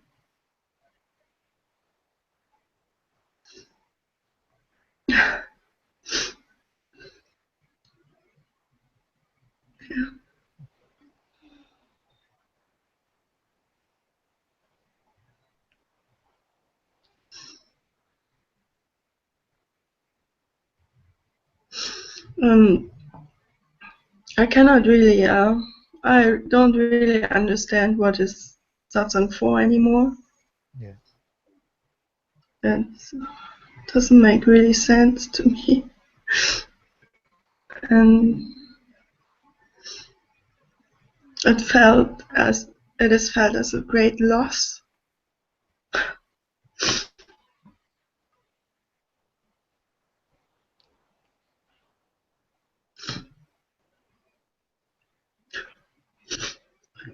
Very beautiful. Is there a memory of what you remember it was for?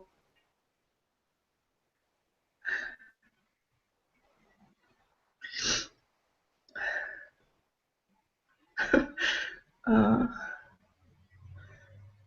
kind of.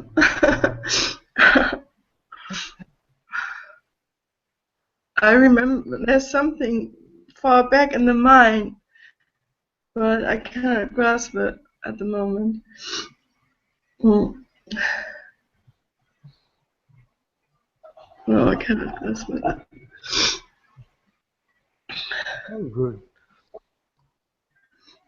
As all the ideas we have about ourselves and of the supposed guru and satsang, everything is falling. Then there can be some grief which can come.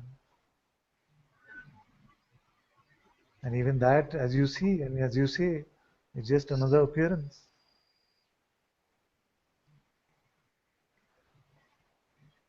Yes.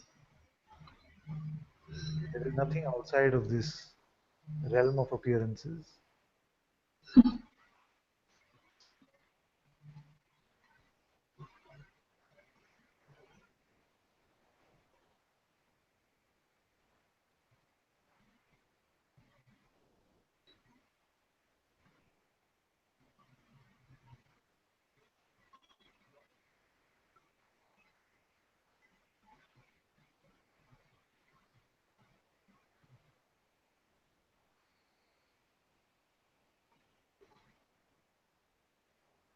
Thank you.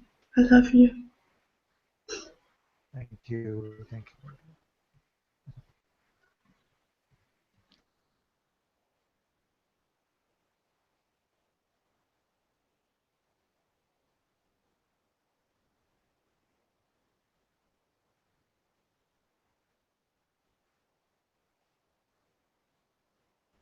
Okay, Bridget can come.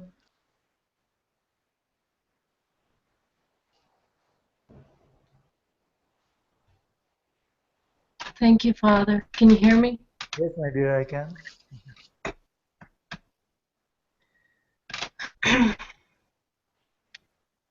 I just want to be at your feet.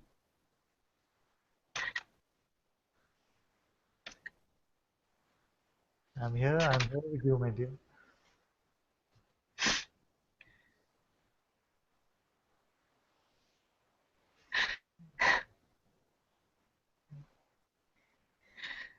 I'm so grateful.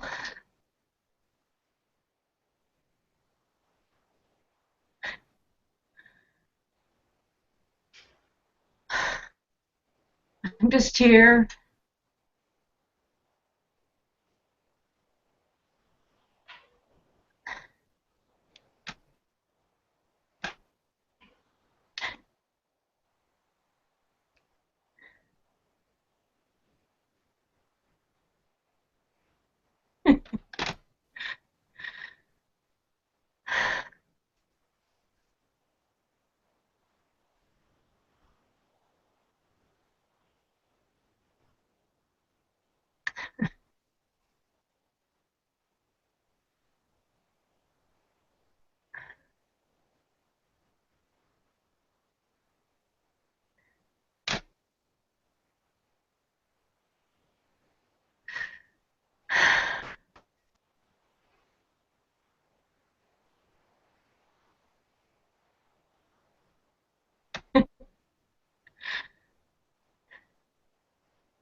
It's hard to find words.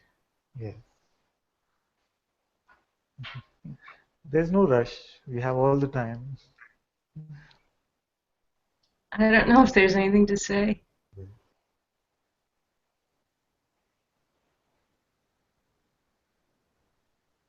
Did you feel there was something to say, and now it doesn't seem so important, or it was always just like this?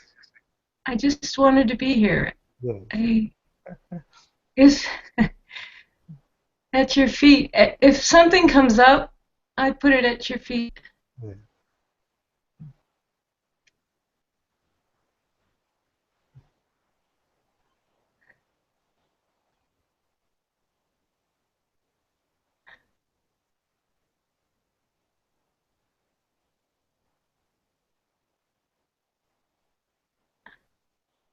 I feel like I should say something. No, you don't have to.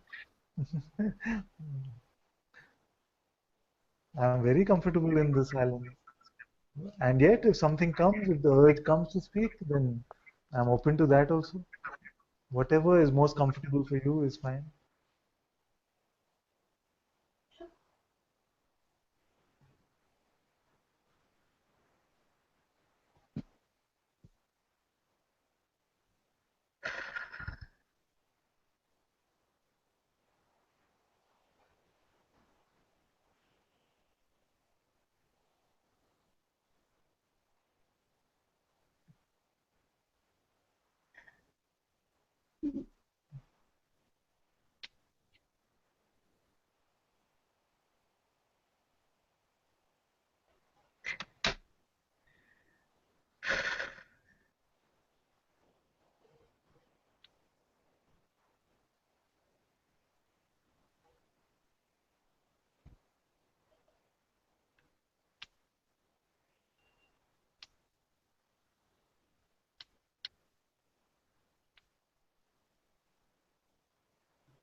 ठीक है, देखो. Thank you.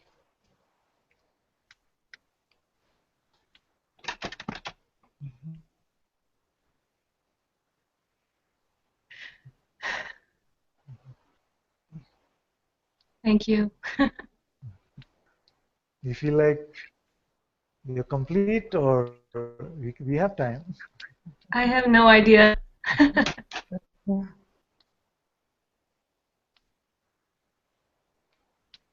No idea.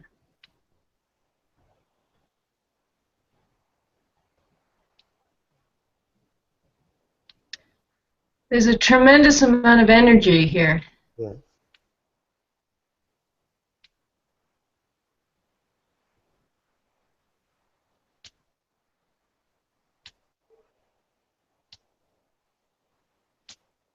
It makes me very cold sometimes. Is it just energetic, or does it also have some interpretation about it? Does it carry some messaging, or just energetic?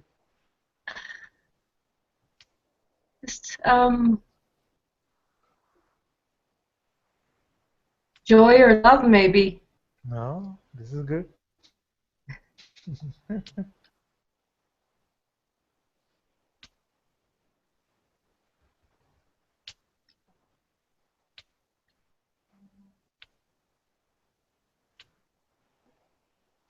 Just at your feet.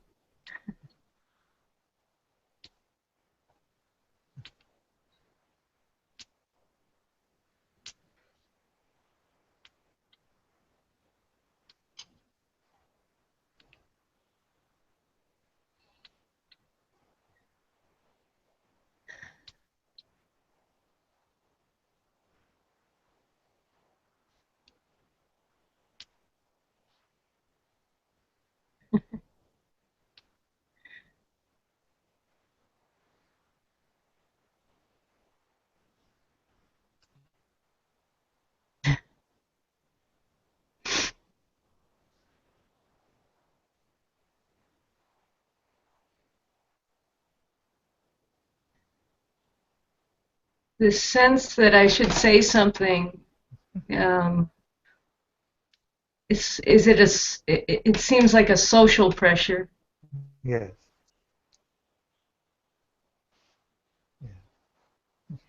I'm also familiar with this. I'm familiar with the social pressure because when I went up on the hot seat with Guruji, also not words were coming, questions were not coming, and the sense was there that you're just wasting everybody's time. You're just wasting. Yes.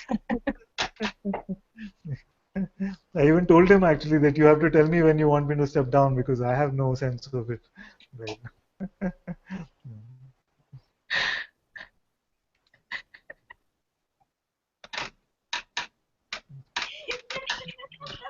And he said actually that nobody else wants to come up right now, so this is good.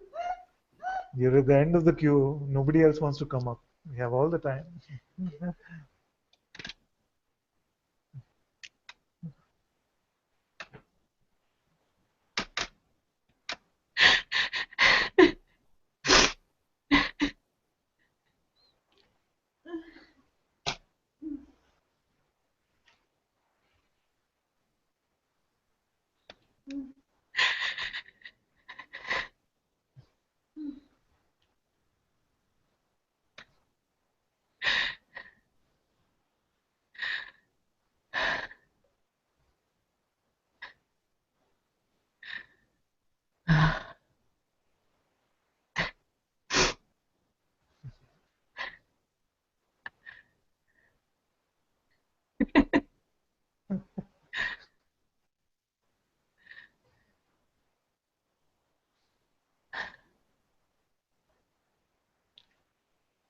I love you so much. I'm not even sure you're there. And that doesn't even make sense.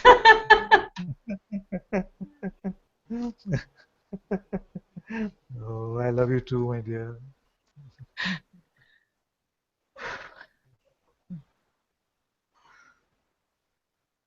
And yet somehow I'm not even sure that's real. Yes. Yes. Only as real as anything else is.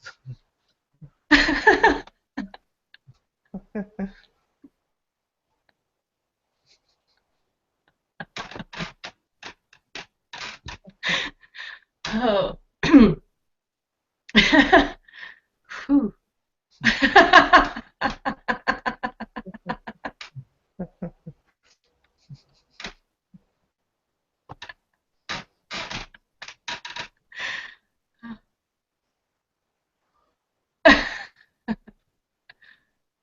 Permission to be unreal. Full permission.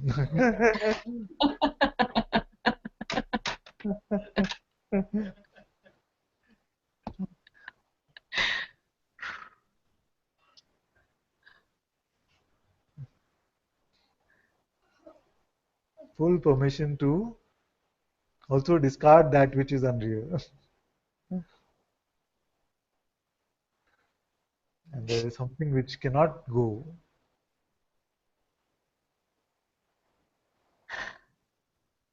That which always is.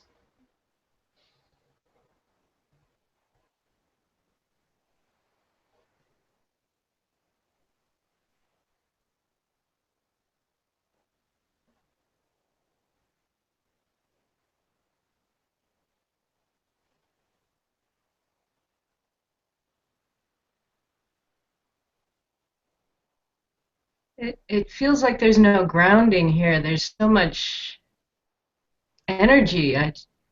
It's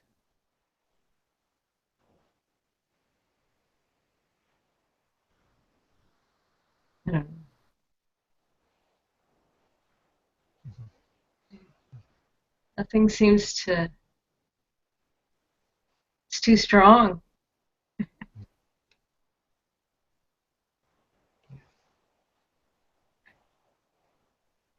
Stay with this. Stay with this means what? Only means that just because it seems strong or wobbly or really taking over, don't go along with any mental concept. Don't hide behind anything that the mind could be saying. I'm here with you. Just stay with this.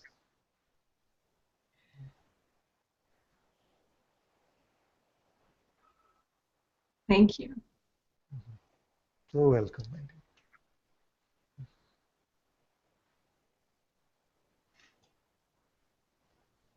The polar star, as Muji says.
Come.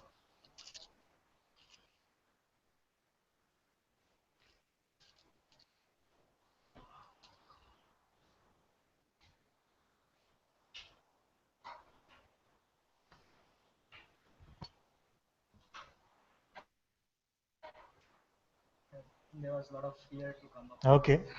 Is it audible? Fully up. No, yeah. Yeah. So I had to come. Yeah. Actually, there is a kind of I want to expose like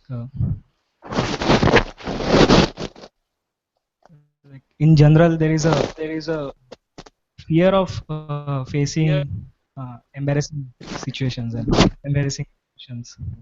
Like I don't have any example right now, but like any in life, fear of, and I don't know Sorry, whether one it's sec. What's going on? I don't know.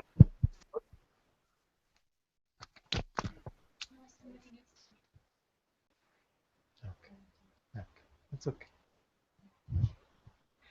So I don't know whether it's a grade A or grade B emotion, but there is one more grade B emotion, like it's a guilt, though. Like you are not putting it in your microscope of inquiry, like that. I can see that it's a mind. So you're just avoiding it, like you're not facing your these embarrassing emotions. You're just running away, blah blah blah. It's all coming up. So, and I've seen it many times.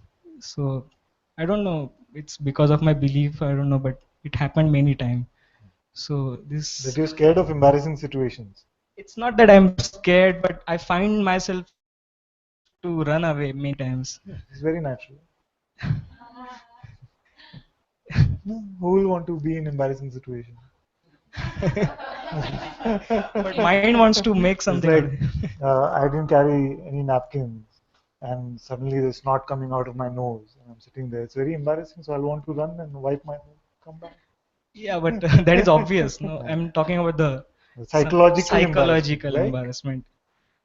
Like when you're like, I feel myself to be a, I don't know, it's a belief, like as an introvert. So when I'm in the conversation and something goes wrong in the conversation, so it feels like what could go wrong, like in this conversation. Or like say what was the last any conversation that and went wrong? someone is expecting some answer, I'm just go silent.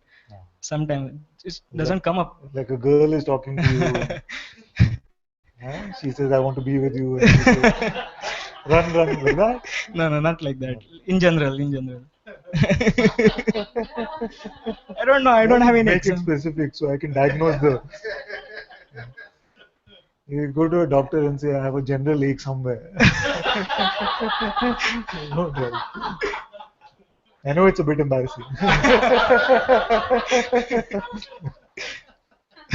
See that I'm feeling it now. Yeah, so feel now what happened. This sense of embarrassment is coming. Yes. So Is that bad? There's a pattern of running away from that feeling. Now I'm holding your hand, so you can't run also.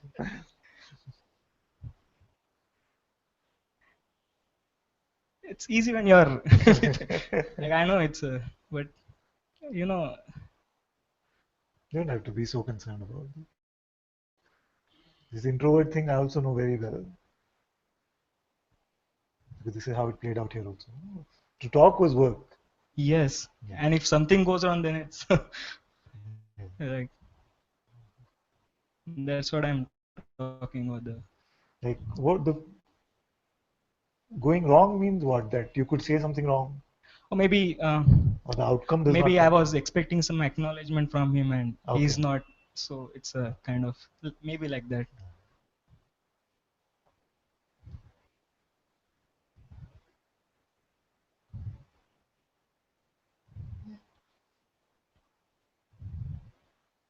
So if I didn't acknowledge this question, it's not with you. It's very simple with you.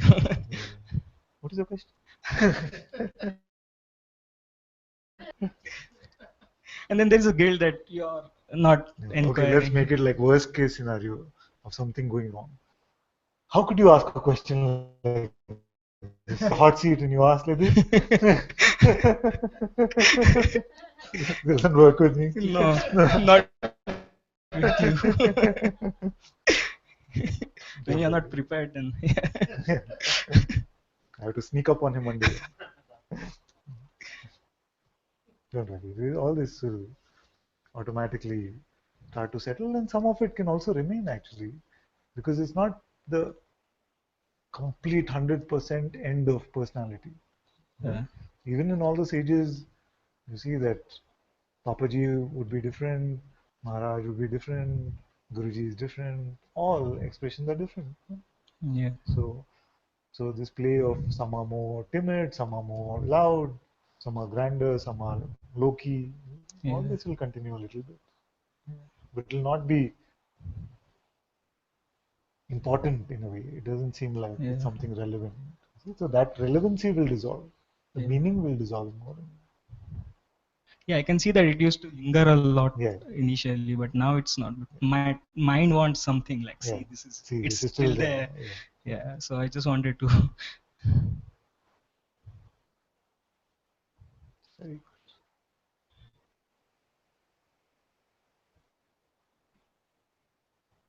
So Father, how can you like neutrally see? You're neutrally seeing.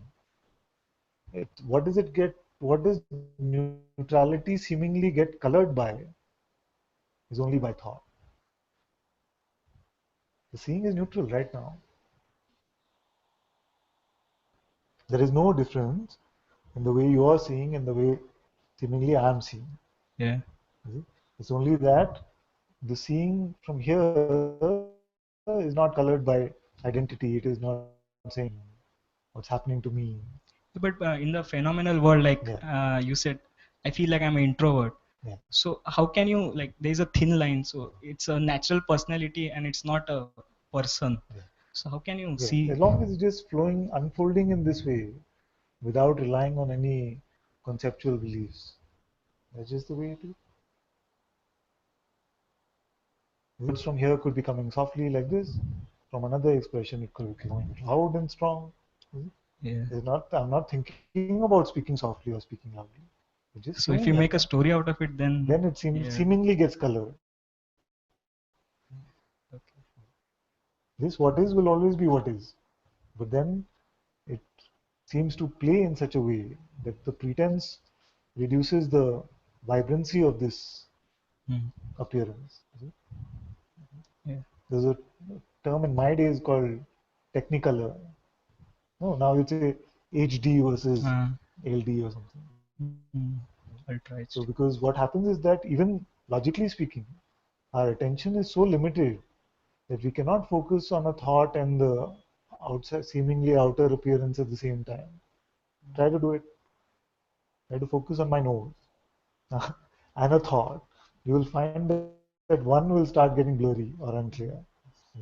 So automatically, as we are constantly used to referring to our thought, even as this world is being engaged in, then the definition of this world seems a little blurred out. Now, as we are completely with what is arising, it seems so full of color and vibrancy. That's the only difference. Actually, in reality, no difference. But it's just the attention going more to the mind, and so it's getting shuffled like this can seem like it's a bit disconnected. Actually, don't believe your next thought is enough. Yeah, I can see that. Mind wants something. Something more. Yes. See. I should create some 20 steps just like that, and then 21 should be don't believe your next thought. And I'll say, yes, I have something to do.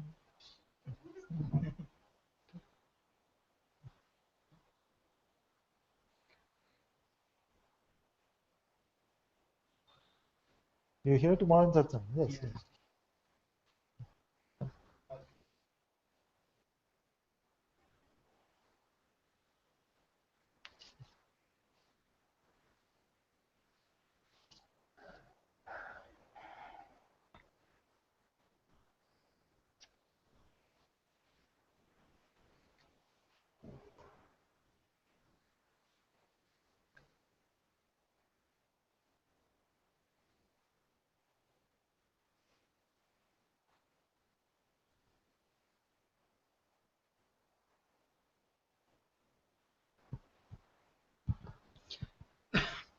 Uh, Father, sometimes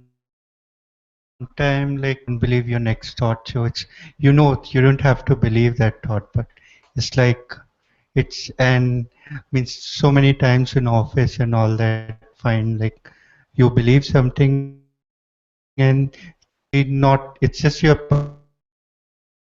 perception. You in your mind and you're just but for a period of time you're just carried away. You're trying to not believe, but you still it's just coming. It's like a war, you know.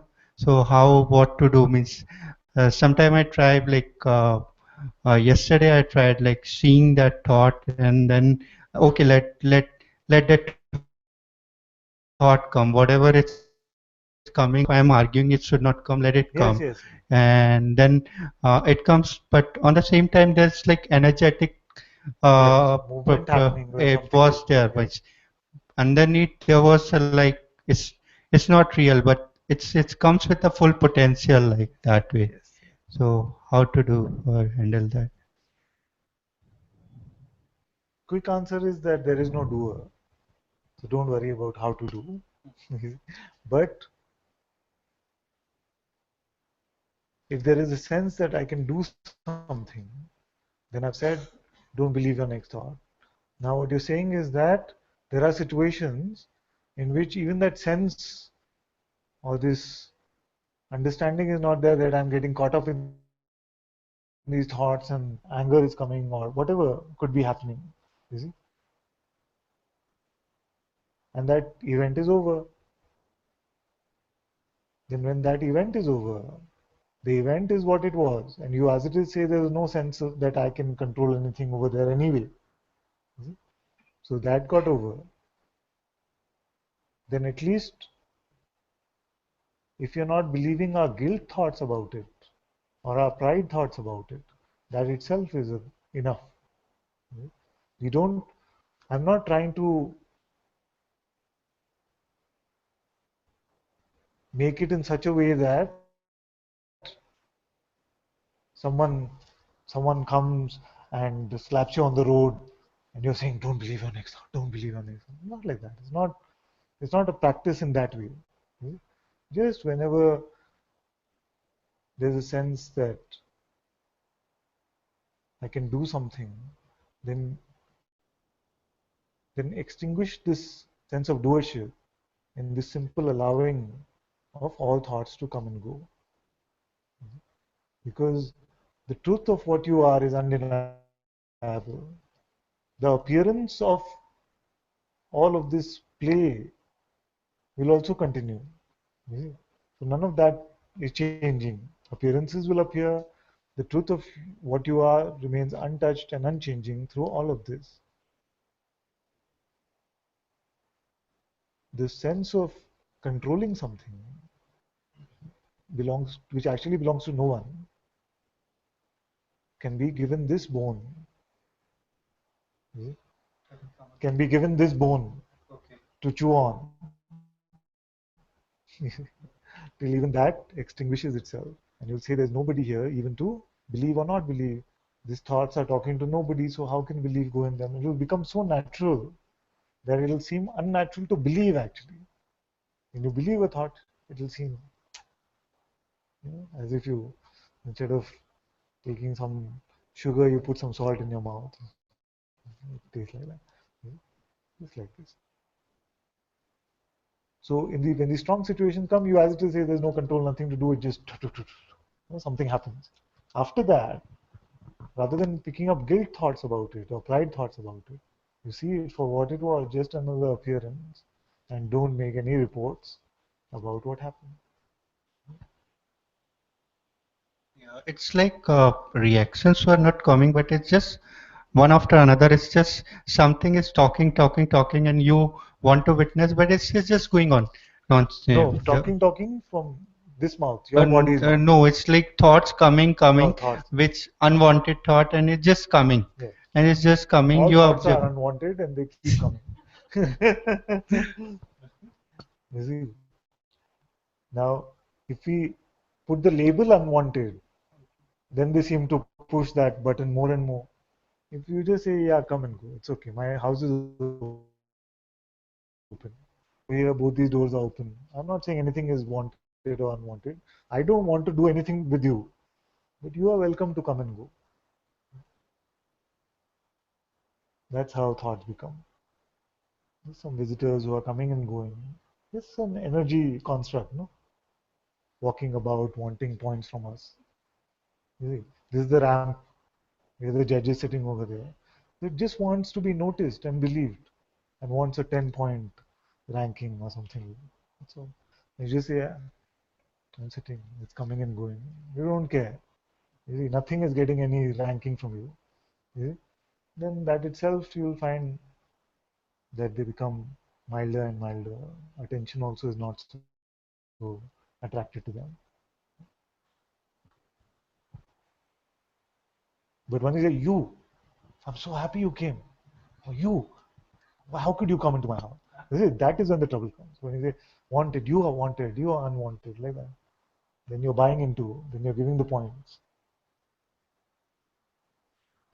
Yeah, kind of like believe certain identity which I felt I don't have is complete denial, and that comes. So it's like, oh, I'm not progress, and that the way it like it's resistance and it continues. Yeah. Thought into nothing. But suppose it was not the case.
No, it's like kind of experience. I just point to bring something. One another thing is spiritual. The like mind who's disguising as who's helping you out in your inquiry. That's one of the major trouble. It's like all the time he's talking, and most of the time he's talking to you. It's even not the thought. You know, It's yeah. the spiritual seeker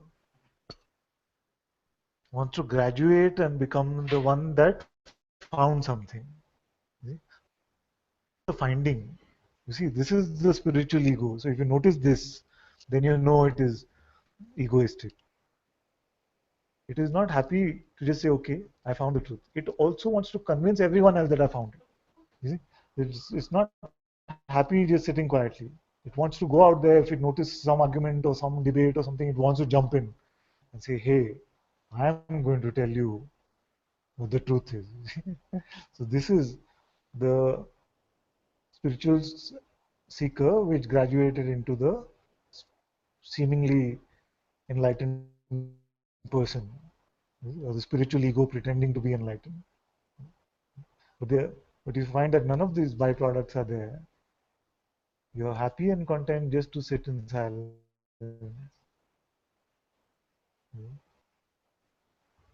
Then you know that you're getting the prasad of your true seeing, not of some conceptual discovery.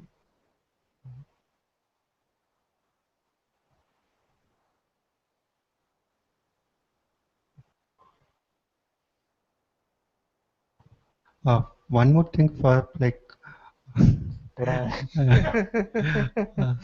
it's like recognition is it's fairly simple. It's like without that thought, there is what it is, where everything is happening. Yeah. That is the place. Is isness, but on the same time, something is doesn't want to be there. It's like it's so dry for it, so it just want to go out. Means it's just like it's just energetically.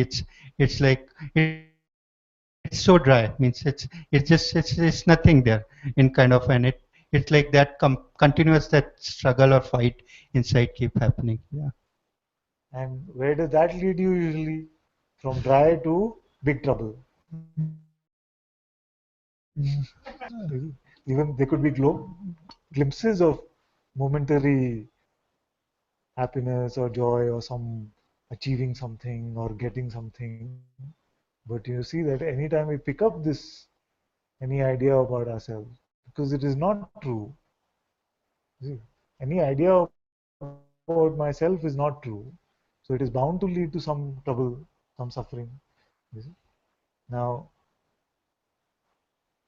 when you're in the midst of that suffering, you will take dry any day. Maybe it's because many actually so get used to that itself become like a comfort zone. So it's not always true that those who are suffering want to come to this space of neutrality. It can be that it seems weird when you're not suffering. Like some just cannot survive without having a problem. At work, you come across many of these people.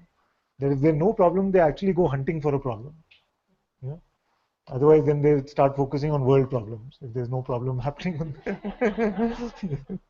so one day that they're free from problems, then they'll pick up the newspaper, Middle East thing. When is it going to get sorted? So some get so used to problems, it's like that.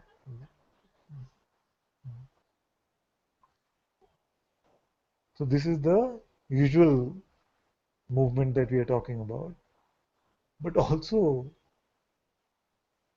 as you know, my favorite definition for even the primal movement of the appearance of all of this consciousness is that it was too dry as awareness. So I wanted some entertainment. Okay, don't take any of the literally. Okay, none of this is true. It's just my favorite explanation. Awareness, all there is. I am everything, omnipotent, omnipresent, everything. Nothing is outside of me. Nothing is experienced. All is this oneness.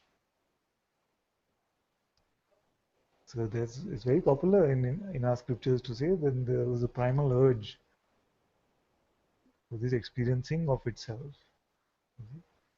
It led to the sense that I am. Not even the sense I am was there. Then this sense, this realm of experiencing this I amness existing, then tasting all the flavors which came from itself. The dryness of nothingness, you see, is full, and all of this comes from there. Just like urban theory, from this infinitesimally small, not even small, we can say, dot, this entire universe, Big Bang happened. Like that. One of the explanations is also not true.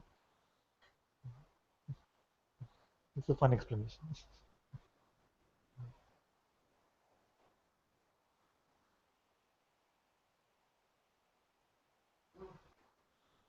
Thank you.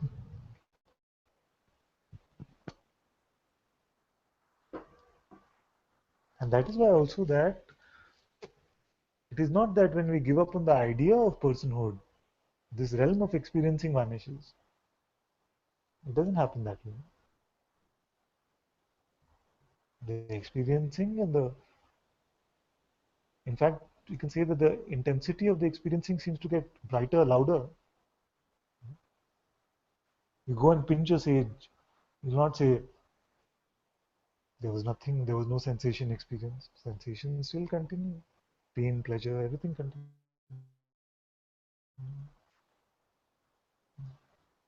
It got so much importance for so long, this mental voice. That one has no value now.